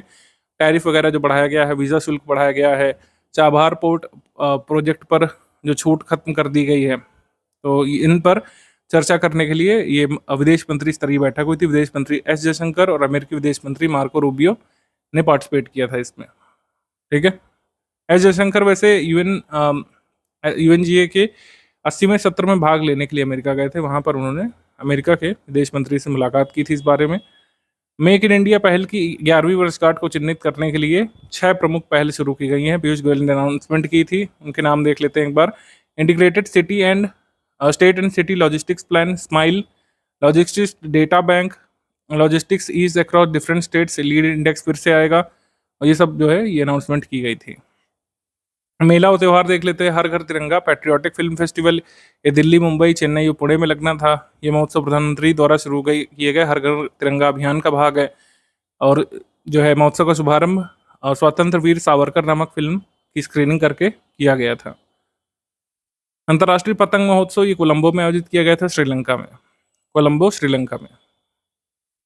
और 5वां लोक संवर्धन पर्व ये कोची केरल में हुआ था। ये केरल में पहला लोक संवर्धन पर्व आयोजित किया गया था, इसलिए इम्पोर्टेंट है। पर्पल फेस्ट ये कहाँ पे हुआ था? नोएडा में। Purple fest Amity university Noida में आयोजित किया गया था। बेसिकली किससे संबंधित है? दिव्यांगों से संबंधित है। बाथुकम्मा पुष्प उत्सव ये कहाँ बनाया जाता है? तेलंगाना में। तेलंगाना बाथुकम्मा फूलों का त्यौहार है, जो तेलंगाना में दशहरा उत्सव से जस्ट पहले मनाया जाता है। देवी गौरी को फूलों की माला पर बिठा करके उनकी पूजा की जाती है बथुकम्मा फेस्टिवल में। आगे खादी महोत्सव। खादी महोत्सव ही लगा था वाराणसी में। वाराणसी में खादी महोत्सव का उद्घाटन किया गया था KVIC चेयरपर्सन मनोज कुमार जी के द्वारा। वाराणसी में हुआ था 17 सितंबर को खादी महोत्सव। वृक्ष उत्पादक मेला ये गोंडा में लगा था, उत्तर प्रदेश में। वृक्ष उत्पादक मेला जो है इसको ऑर्गेनाइज किया था centre for ecological restoration, Prayagraj ने, गोंडा में ही लगा था। अब आ जाते हैं हम लोग रैंक्स रिपोर्ट इंडेक्स पे।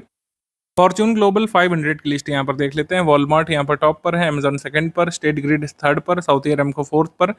लेकिन हमारी भारतीय कंपनियां कहाँ हैं? फॉर्च्यून 500 में अगर टॉप 100 के बारे में बात करें, टॉप 100 में 2 ही भारतीय कंपनियां इस बार शामिल हैं, RIL यानी रिलायंस और LIC।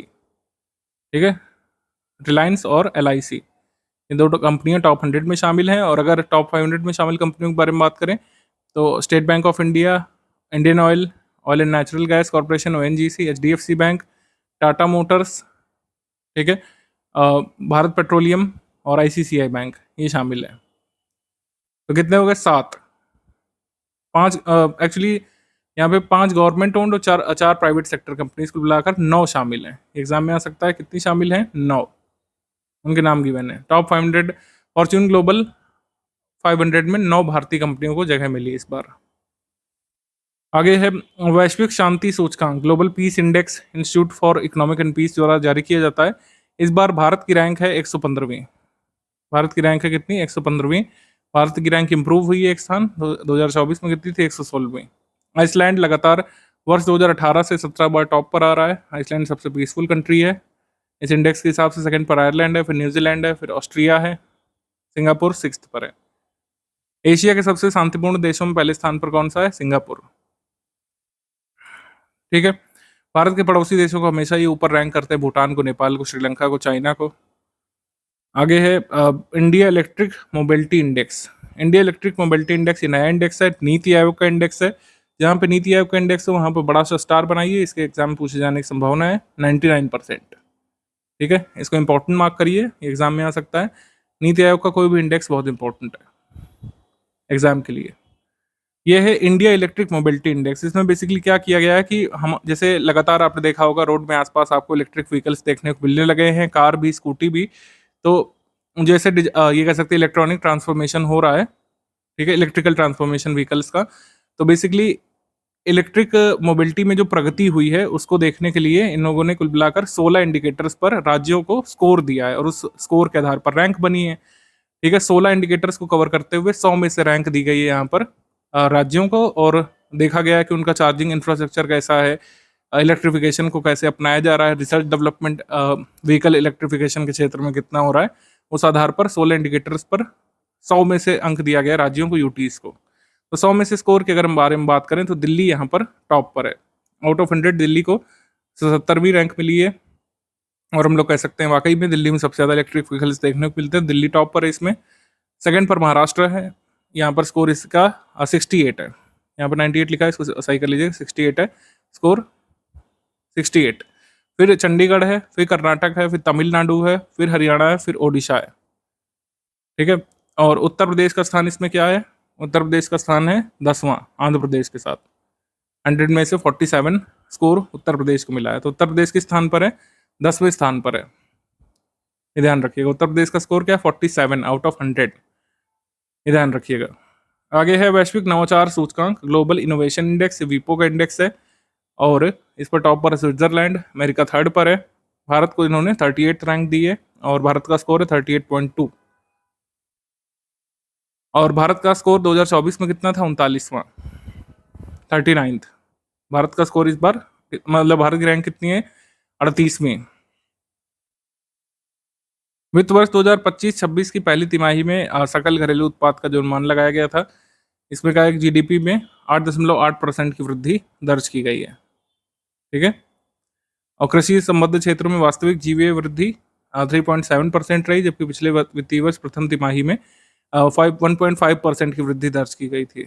तो जीवीए में कृषि का जो कह सकते हैं कंट्रीब्यूशन है वो बढ़ रहा है, क्योंकि एस्टिमेट परसेंटेज में आपसे नहीं पूछेंगे, आपसे ट्रेंड पूछते हैं कि विकास हो रहा है कि नहीं हो रहा है, गरीबी घट रही है कि नहीं घट रही है, मल्टी डायमेंशनल पॉवर्टी बढ़ रही है कि घट रही है, बेरोजगारी बढ़ रही है कि घट रही है। तो ministry of statistics and programme implementation की एनुअल सर्वे ऑफ इंडस्ट्रीज की रिपोर्ट आई थी।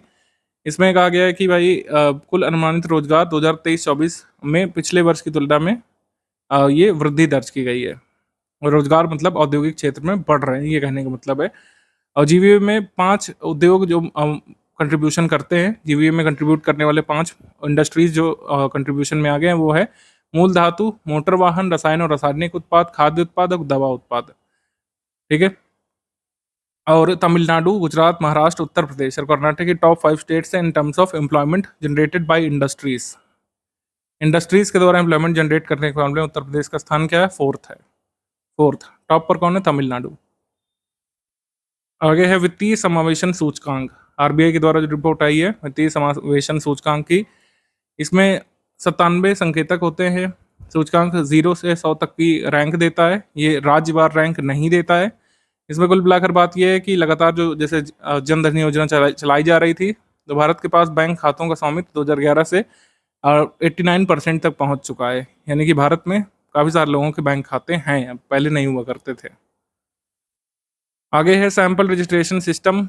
भारत में एसआरएस की मतलब ये एसआरएस बुलेटिन 2021-23 वाला जो आ गया है, इसको आप लेटेस्ट मान सकते हैं। ठीक है, बेसिकली ये किसका है, एमएमआर की रिपोर्ट इसमें आई है लेटेस्ट। एमएमआर में भारत का एमएमआर कितना पाया गया है, ये कह सकते हैं मैटरनल मॉर्टेलिटी रेशियो 88 भारत का, बिहार का 104 है, मध्य प्रदेश का 142 है, उत्तर प्रदेश का कितना है 141 है, 141। ठीक है, इसमें राज्यों को वैसे भी रैंक दी गई है कि सदर्न स्टेट्स कौन से हैं, एम्पावर्ड एक्शन ग्रुप वाले स्टेट्स कौन कौन से हैं। तो ये है maternal mortality rate, maternal mortality ratio में अंतर ध्यान रखिएगा। एमएमआर मैटरनल मॉर्टेलिटी रेशियो क्या होता है, calculated as a ratio of maternal deaths पर 1 लाख लाइव बर्थ्स। ठीक है, और मैटरनल मॉर्टेलिटी रेशियो ये कितना है, calculated as the number of maternal death of women aged 1549 पर 1 lakh women under SRS. State energy efficiency index आ चुका है, ब्यूरो ऑफ एनर्जी एफिशिएंसी के द्वारा जारी किया जाता है। अब देखिए इसमें कई सारी बातें बताई गई हैं कि ये वैसे तो कहा जाएगा एनर्जी एफिशिएंसी इंडेक्स 2023, लेकिन लेटेस्ट वाला यही है। इसमें राज्यों को समूह वार रैंक दी गई, 4 समूह बना दिए हैं और उसमें स्टेट्स और यूटीज को रैंक कर दिया गया है। ये बात है इसमें, मतलब ग्रुप बना दिए गए हैं, जिस ग्रुप में अपने स्कोर के आधार पर राज्यों को रैंक कर दिया गया है। 4 ग्रुप इस तरीके से बनाए गए हैं। ग्रुप 1 में जिनका स्कोर जो है, मतलब आप ये समझिए ग्रुप 1 में टॉप पर है महाराष्ट्र, सेकंड पर है आंध्र प्रदेश, फिर है असम, फिर है त्रिपुरा।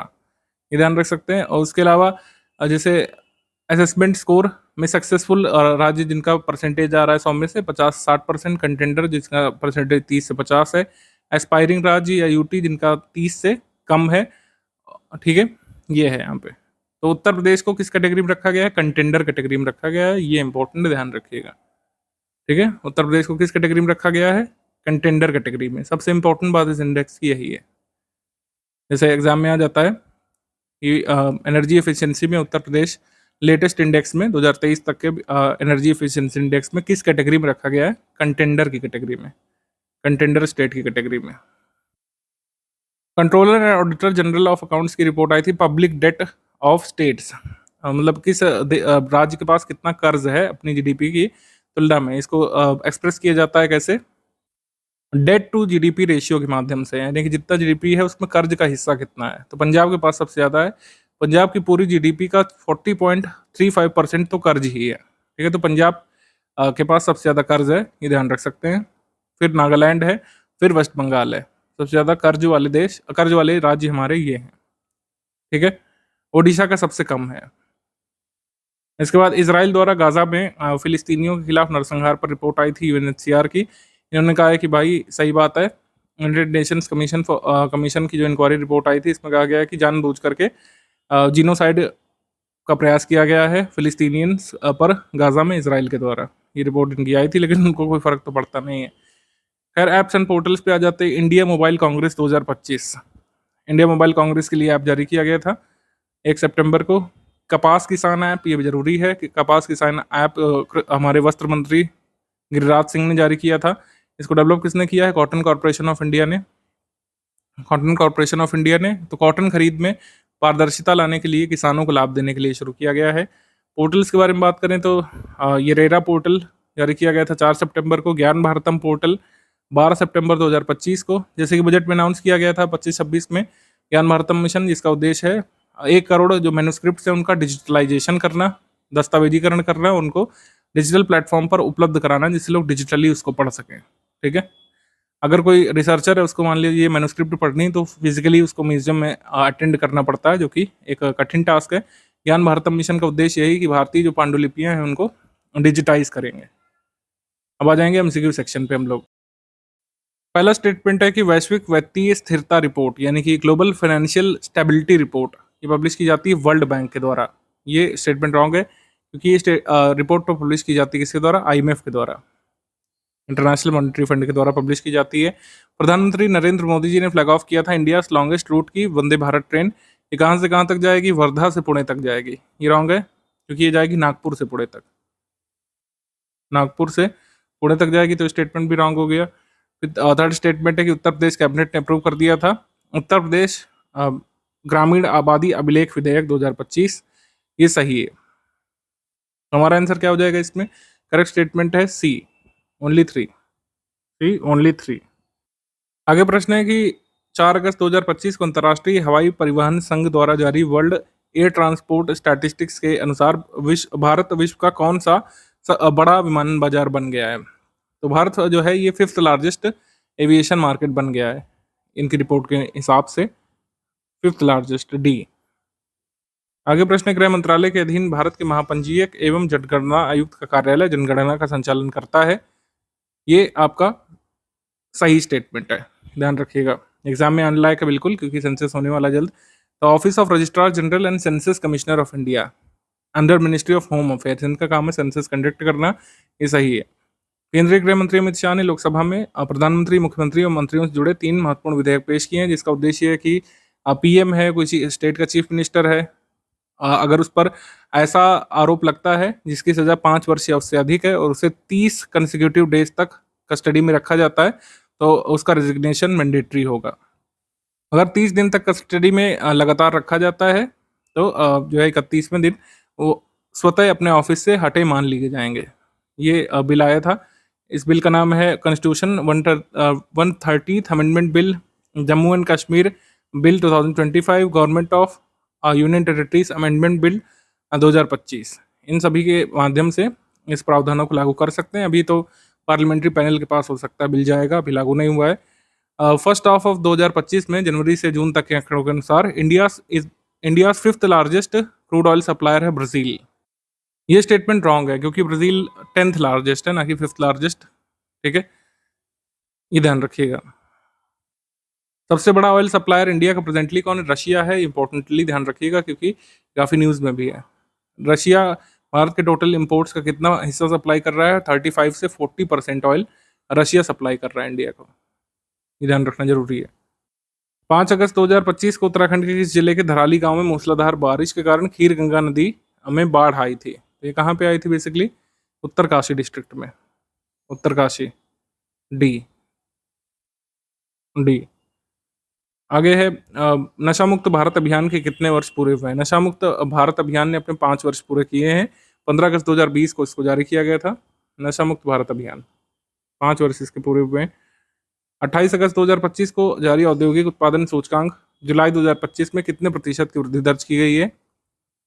तो इंडेक्स ऑफ इंडस्ट्रियल प्रोडक्शन में रिकॉर्ड की गई वृद्धि 3.5% की, 3.5% की वृद्धि दर्ज की गई है।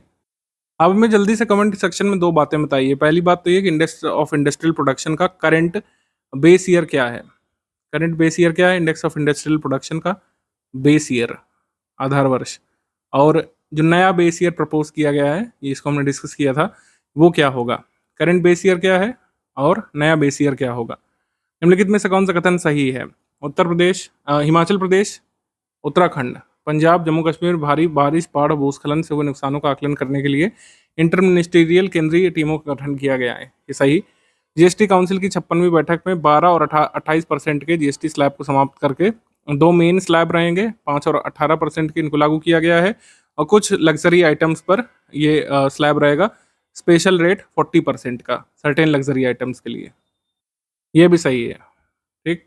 फिर है 8 सितंबर 2025 को उत्तराखंड के मुख्यमंत्री पुष्कर सिंह धामी ने राज्य को पूरी तरीके से साक्षर घोषित कर दिया। ये रहूँगा क्योंकि फुली लिटरेट स्टेट उल्लास नवभारत साक्षरता कार्यक्रम के तहत जो घोषित हुआ है वो हिमाचल है, हिमाचल, हिमाचल, ना कि उत्तराखंड। हमारा आंसर क्या हो जाएगा इसमें? आंसर हो जाएगा 1 and 2 ओनली, 1 and 2 ओनली, ए। आगे प्रश्न है हमारा 28 अगस्त 2025 को निम्नलिखित में से किस राज्य ने आवारा कुत्तों पर सर्वोच्च न्यायालय के आदेशों को लागू करने के लिए विस्तृत दिशा निर्देश जारी किए थे? और ऐसा करने वाला पहला राज्य बना है राजस्थान। सुप्रीम कोर्ट का जो रिसेंट वर्डिक्ट आया डॉग को लेकर के, उसको इम्प्लीमेंट करने की गाइडलाइंस जारी करने वाला पहला राज्य बना राजस्थान। वीओ चिदम्बरनार बंदरगाह तमिलनाडु पर भारत का पहला पोर्ट आधारित ग्रीन हाइड्रोजन पायलट परियोजना का उद्घाटन किसने किया था? ये किया था सर्बानंद सोनोवाल ने। तो India first port based green hydrogen plant किस एयरपोर्ट पर लगाया जाएगा? ऐसे भी सवाल आ सकता है। वी चिदम्बरनार पोर्ट तमिलनाडु में, India first port based green hydrogen plant. Answer यहाँ पर हो जाएगा डी, डी। अगला प्रश्न, वित्तीय समावेशन के लिए राष्ट्रीय मिशन प्रधानमंत्री जन धन योजना के कितने वर्ष पूरे हुए हैं हाल में? 11 वर्ष इसके पूरे हो चुके हैं। अगस्त 2014 में स्कीम आई थी जन धन योजना, बी। आगे प्रश्न है हमारा कि निम्नलिखित में से कौन सा कथन सही है? प्रधानमंत्री जन धन योजना का मेन ऑब्जेक्टिव क्या है? ये एक बार एग्जाम पूछा था यूपीएससी में। तो फाइनेंशियल इंक्लूजन है, वित्तीय समावेशन, ये ध्यान रखना है, फाइनेंशियल इंक्लूजन, और इसमें फाइनेंशियल लिटरेसी को भी प्रमोट किया जाता है। निम्नलिखित में से कौन सा कथन सही है? उच्चतम न्यायालय ने अभी निर्देश जारी किए थे कि जो विशेष गहन पुनरीक्षण हो रहा है वोटर लिस्ट का, इसमें आधार कार्ड को मान्य दस्तावेज का जो है वैल्यू दिया जाए, मतलब नाम हटवाने के लिए, नाम जुड़वाने के लिए आधार को एक वैलिड डॉक्यूमेंट के रूप में ट्रीट किया जाए। ये सही है। Soyuz Vostok transit gas pipeline, ये मेजर प्रपोज्ड प्रोजेक्ट है, मतलब इसको अभी बनाया नहीं जा रहा है, अभी इस पर चर्चा चल रही है। Soyuz Vostok transit gas pipeline Mongolia के रास्ते रशियन प्राकृतिक गैस को चाइना तक पहुंचाने की योजना है। चाइना और रशिया की गैस ट्रांजिट योजना है, जो मंगोलिया के रास्ते गैस भेजी जाएगी, ये सही है। आगे है, पूर्वी लद्दाख में गलवान घाटी के रास्ते में श्योक गांव में संरक्षण के लिए पहला वनस्पति उद्यान बनाया जा रहा है, ये भी सही है, ये भी सही कथन है। हमारा आंसर क्या हो जाएगा इसमें? All of the above, all of the above correct, D.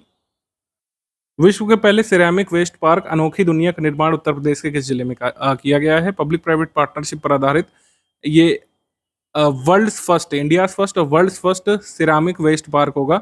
अनोखी दुनिया इसका नाम है, बुलंदशहर में बनाया जा रहा है, बुलंदशहर के खुर्जा में, खुर्जा बुलंदशहर में, डी।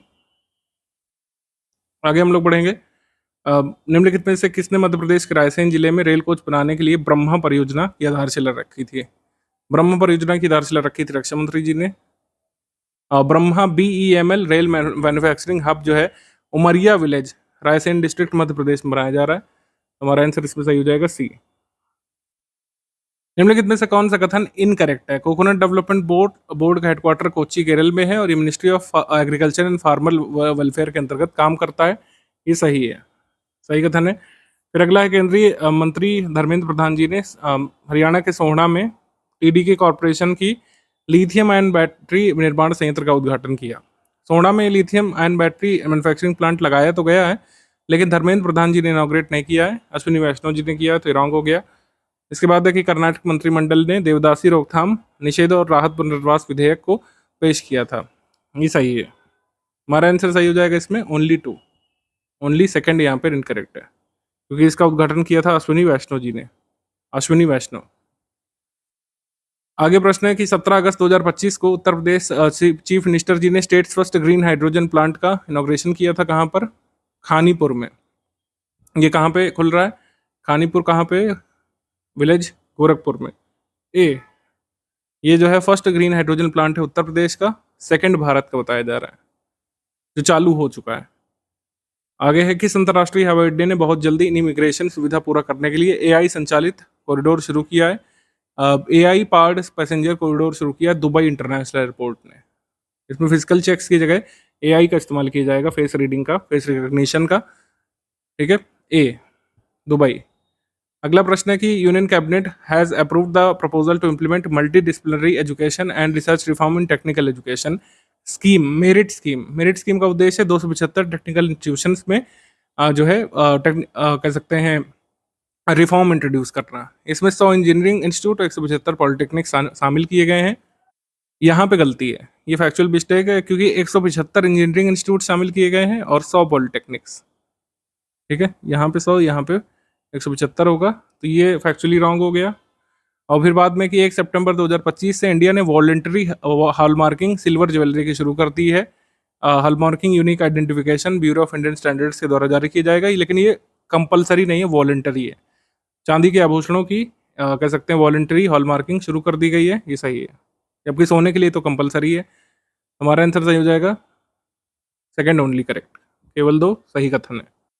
निम्नलिखित में से किस संस्थान की कमेटी ने वित्तीय क्षेत्र में AI क्षमताओं को विकसित करने के लिए एक रूपरेखा वाली रिपोर्ट सबमिट कर दी है? Road map to develop AI capabilities for India financial sector. तो ये RBI की कमेटी ने अपनी रिपोर्ट सबमिट की है कि किस तरीके से फाइनेंशियल सेक्टर में हम AI को लागू कर सकते हैं।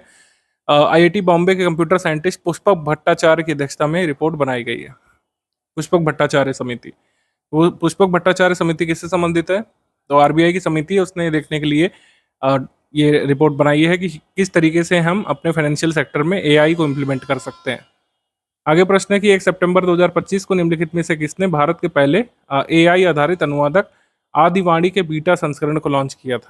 इसको लॉन्च किया था दुर्गा दास उइके ने, बी यहाँ पे सही है। India first artificial intelligence based translator ये बनेगा। अभी तो इसका बीटा संस्करण आया है, जब ये फाइनल हो जाएगा तो जो है AI based tribal languages translator होगा ये। ट्राइबल लैंग्वेजेस का ट्रांसलेशन इससे संभव हो पाएगा। आदिवाणी इसका नाम इम्पोर्टेंट है। अगस्त 2000 मतलब ये अगस्त 2025 में 30 अगस्त को भारत के पहले टेम्पर्ड ग्लास मैन्युफैक्चरिंग प्लांट को अभी इनॉग्रेट किया गया है। ये भारत का पहला ऐसा प्लांट होगा जहाँ पर टेम्पर्ड ग्लास बनेगा। मतलब अब जितना भी टेम्पर्ड ग्लास लगा रहे थे सब चाइनीज था। श्री अश्विनी वैष्णव जी के द्वारा इसको इनॉग्रेट किया गया था। ठीक है, ये ऑप्टिमस इलेक्ट्रॉनिक्स यानी कॉर्निंग आईएनसी जो यूएस की कंपनी है, जो कॉर्निंग का गोरिल्ला ग्लास वगैरह बनाती है, उससे कोलैबोरेशन में शुरू किया है नोएडा में। आगे है दुबई के क्राउन प्रिंस शेख हमदन बिन मोहम्मद बिन राशिद अल मखतूम ने दुबई के किस भारतीय प्रबंधन संस्थान के विदेशी परिसर का, दुबई में मतलब ये भारत के किस इंडियन मैनेजमेंट इंस्टीट्यूट के कैंपस का उद्घाटन किया है? तो ये है हम लोग कह सकते हैं Indian institute of management IIM Ahmedabad का ये पहला ओवरसीज कैंपस है, जिसका कह सकते हैं इनॉग्रेशन किया गया था दुबई में, दुबई के क्राउन प्रिंस के द्वारा। Indian institute of management Ahmedabad, इनका पहला कैंपस कहाँ पे खुला है? दुबई में, पहला ओवरसीज कैंपस। पहला ओवरसीज कैंपस आईआईएम अहमदाबाद का कहाँ पे? दुबई में, ध्यान रखिएगा। 11 सितंबर 2025 को निम्नलिखित में से किसने पटना में एपीडा के पहले कार्यालय का उद्घाटन किया है? एपीडा के रीजनल ऑफिस कई जगह पर हैं। नया रीजनल ऑफिस ये खुला है एपीडा का पटना में। इसको इनॉग्रेट किया था पीयूष गोयल जी ने।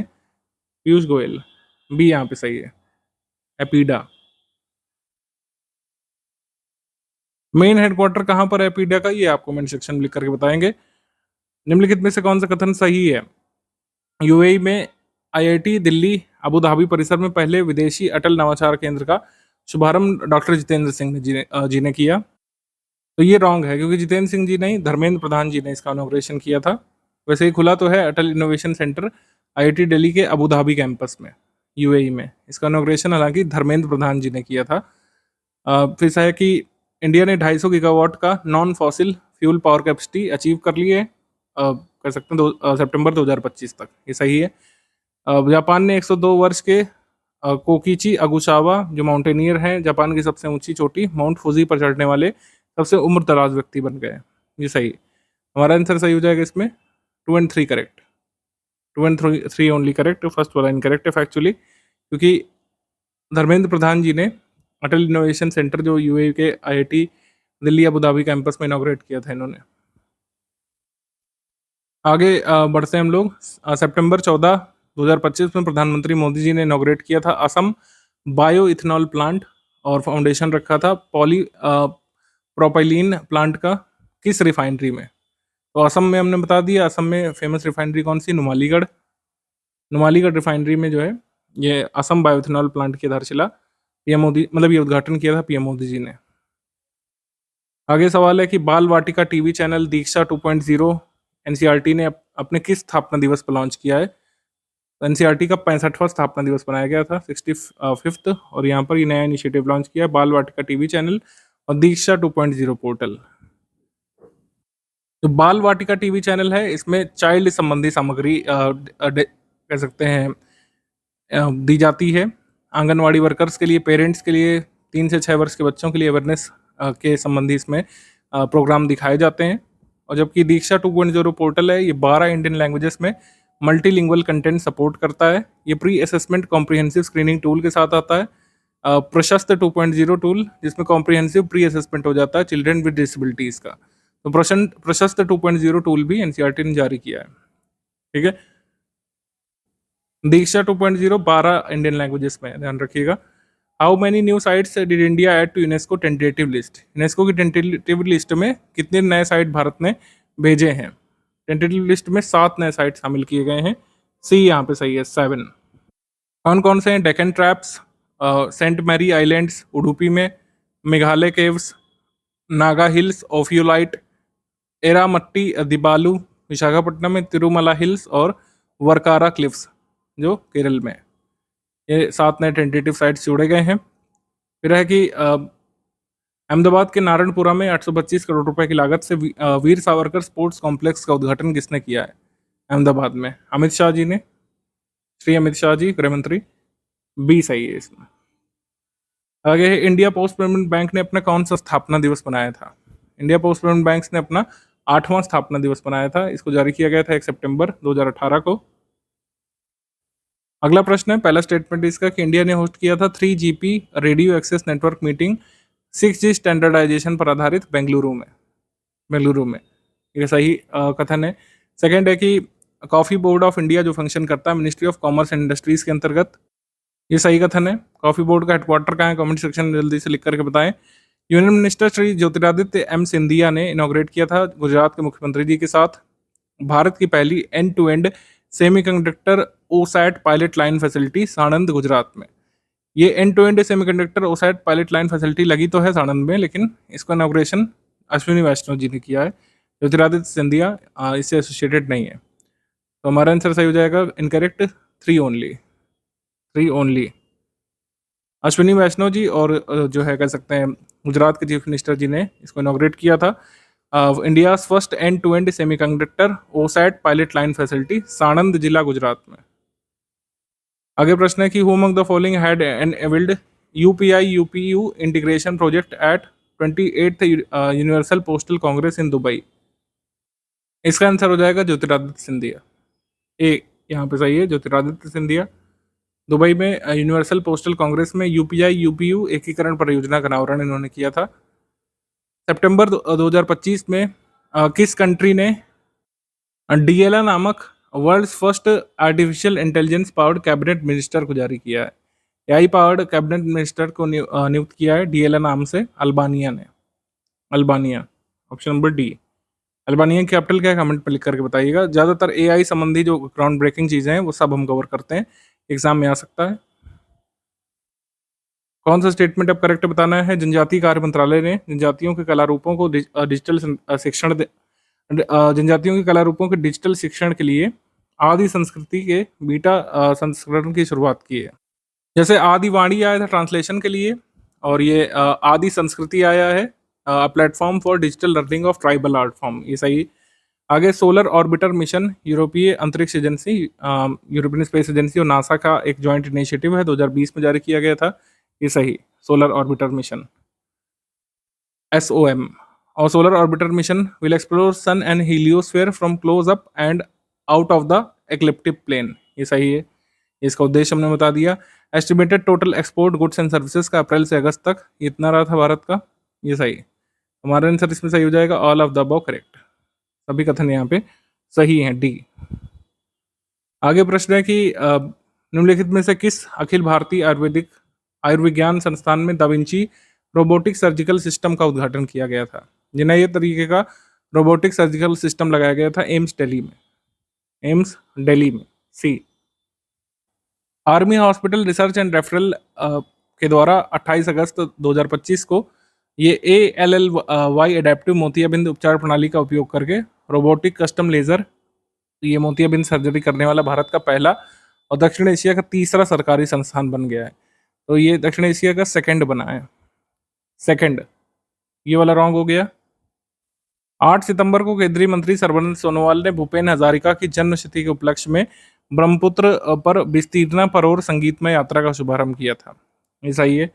आगे है यूरोपीय संघ ने 9 सितंबर 2025 को भारत से यूरोपीय संघ के सदस्य देशों को निर्यात 117 नए भारतीय मत्स्य पालन प्रतिष्ठानों को सूचीबद्ध किया है। 117 को नहीं किया, एक्चुअली 102 को किया है। कितने को किया है? 102 को, 117 की जगह 102। ये वाला भी रॉन्ग हो गया। हमारा आंसर क्या हो जाएगा सही इसमें? ओनली टू, केवल 2। आगे बढ़ेंगे हम लोग। इसमें 2 स्टेटमेंट गिवन है, एक असर्शन है, रीजन है, मतलब कथन अभिकथन कारण वाला प्रश्न है।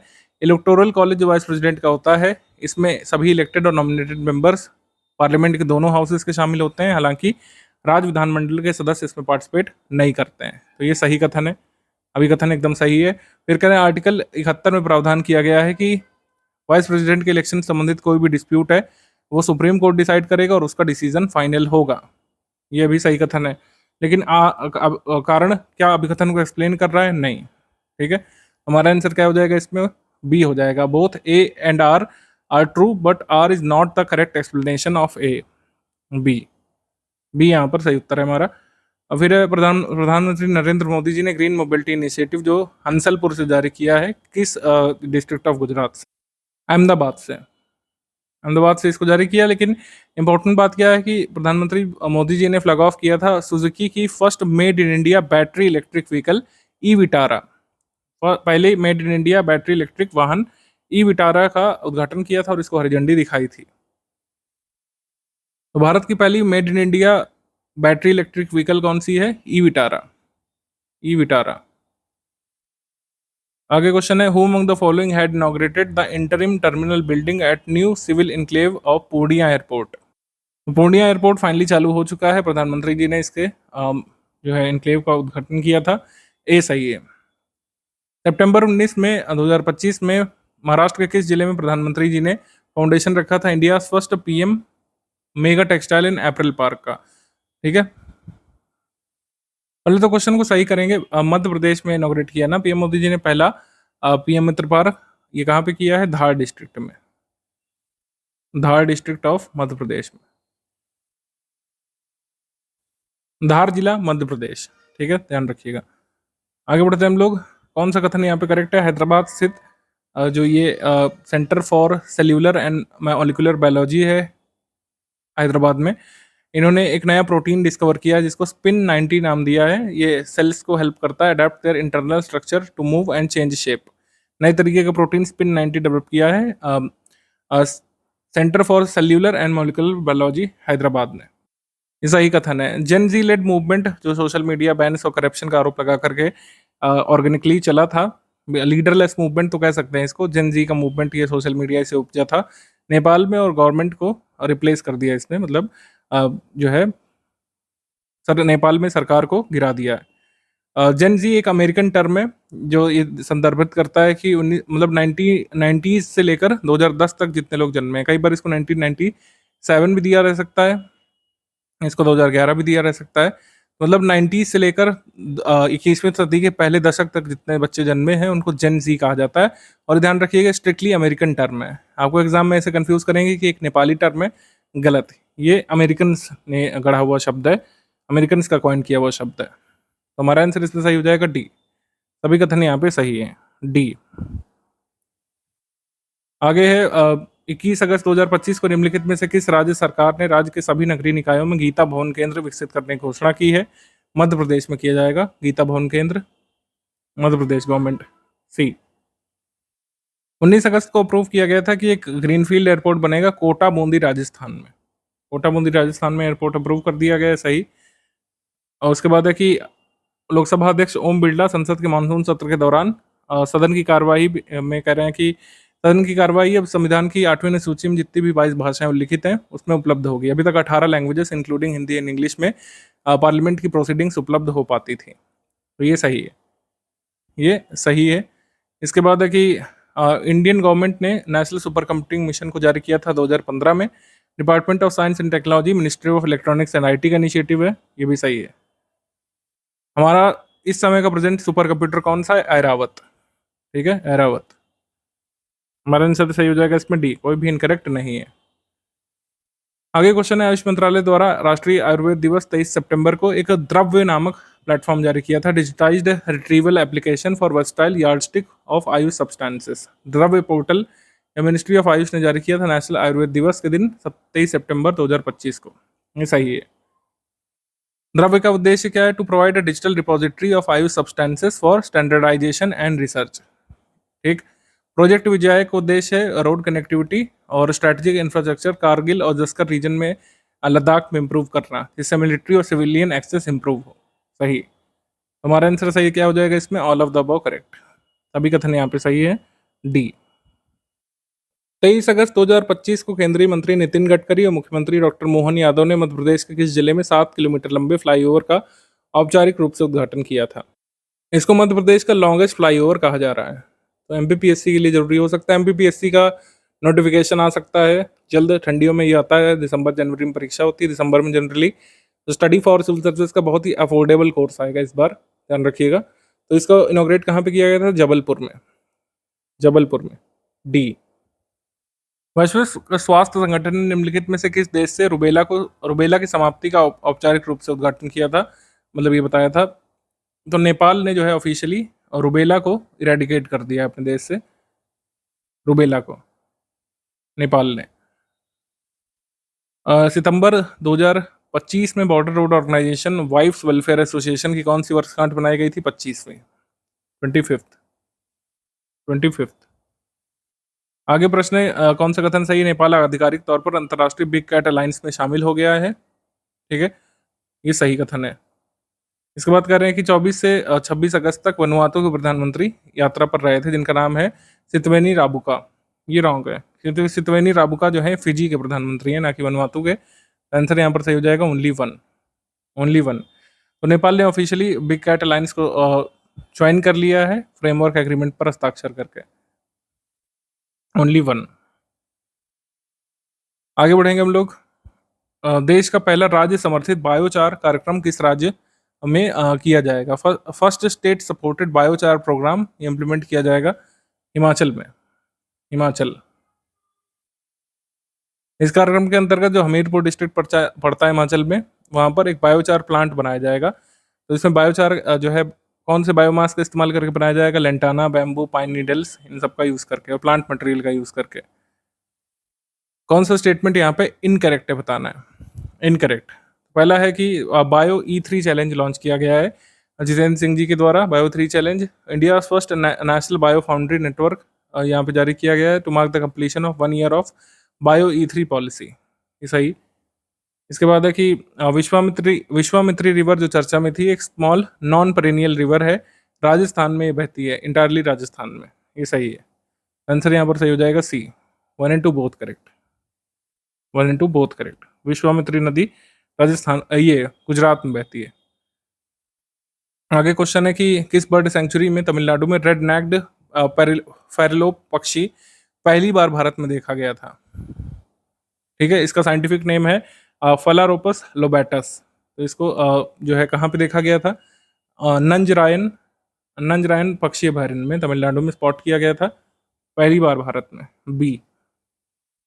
आगे प्रश्न, यूनियन होम मिनिस्ट्री ने अप्रूव कर दिया जलालाबाद सिटी जो उत्तर प्रदेश में है उसको परशुरामपुरी के नाम पर। ये किस जिले में पड़ता है? शाहजहांपुर में, शाहजहांपुर में। वैसे उत्तर प्रदेश करंट अफेयर के वीडियो में ये हम कवर कर चुके हैं। कौन सा स्टेटमेंट इसमें करेक्ट है बताना है? 2 माइनर वोल्केनिक इरप्शन हुए थे बैरन आइलैंड में, अंडमान निकोबार में 8 दिन के भीतर। ठीक है, ये सही। इसके बाद telecommunication regulatory authority of India ने रजिस्टर किया है 5 डिजिटल कनेक्टिविटी रेटिंग्स को बिल्डिंग्स में डिजिटल कनेक्टिविटी इंप्रूव करने के लिए। तो ये रेटिंग एजेंसी रेटिंग देंगे कि किस बिल्डिंग की डिजिटल कनेक्टिविटी कैसी है। इसके बाद है कि प्रधानमंत्री नरेंद्र मोदी जी ने इनॉग्रेट किया था बिहार स्टेट जीविका निधि क्रेडिट कोऑपरेटिव फेडरेशन लिमिटेड, ये सही है। हमारा आंसर सही क्या हो जाएगा इसमें? एक्चुअली ये वाला कथन रॉन्ग है, सेकंड वाला रॉन्ग है, क्योंकि ट्राई ने जो है अभी 8 रेटिंग एजेंसीज को अप्रूवल दिया है, 8 रेटिंग एजेंसीज को अप्रूव कर दिया है, 8 यहाँ पे होगा, तो इस वजह से ये रॉन्ग है। थर्ड है कि ये वाला स्टेटमेंट सही है, जीविका वाला। तो हमारा आंसर सही हो जाएगा इसमें 1 and 3, 1 and 3 C. Baron island आपको बताना चाहिए कि इंडिया ओनली एक्टिव वोल्केनो है। ये अंडमान सी पर स्थित है, 140 किलोमीटर दूर है पोर्ट ब्लेयर से।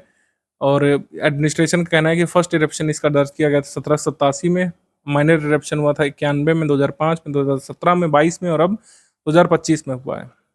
ठीक, फिर कह रहे हैं जून 2025 में किस देश के वैज्ञानिकों ने अवैध शिकार पर अंकुश लगाने के लिए राइजोटोप परियोजना के तहत जीवित गेंडों के सींगों में रेडियोधर्मी पदार्थ इंजेक्ट किए थे? ठीक है, तो अवैध शिकार पर अंकुश लगाने के लिए जानबूझ करके रेडियो एक्टिव मटेरियल हॉर्न्स पर लगा दिए थे। ऐसा बड़ा कदम साउथ अफ्रीका ने उठाया था। ठीक है, ये कुछ अजीब सी न्यूज़ है लेकिन एग्जाम में पूछ ली जाती है। साउथ अफ्रीका ने जानबूझ करके रेडियो एक्टिव मटेरियल इंजेक्ट कर दिया था राइनोस के हॉर्न में। फिर है कि 17 सितंबर 2025 को निम्नलिखित में से किसने उत्तर प्रदेश के गाजियाबाद स्थित हिंडन हवाई अड्डे पे पूरे देश के हवाई अड्डों पर अखिल भारतीय यात्री सेवा दिवस पहल का शुभारंभ किया था?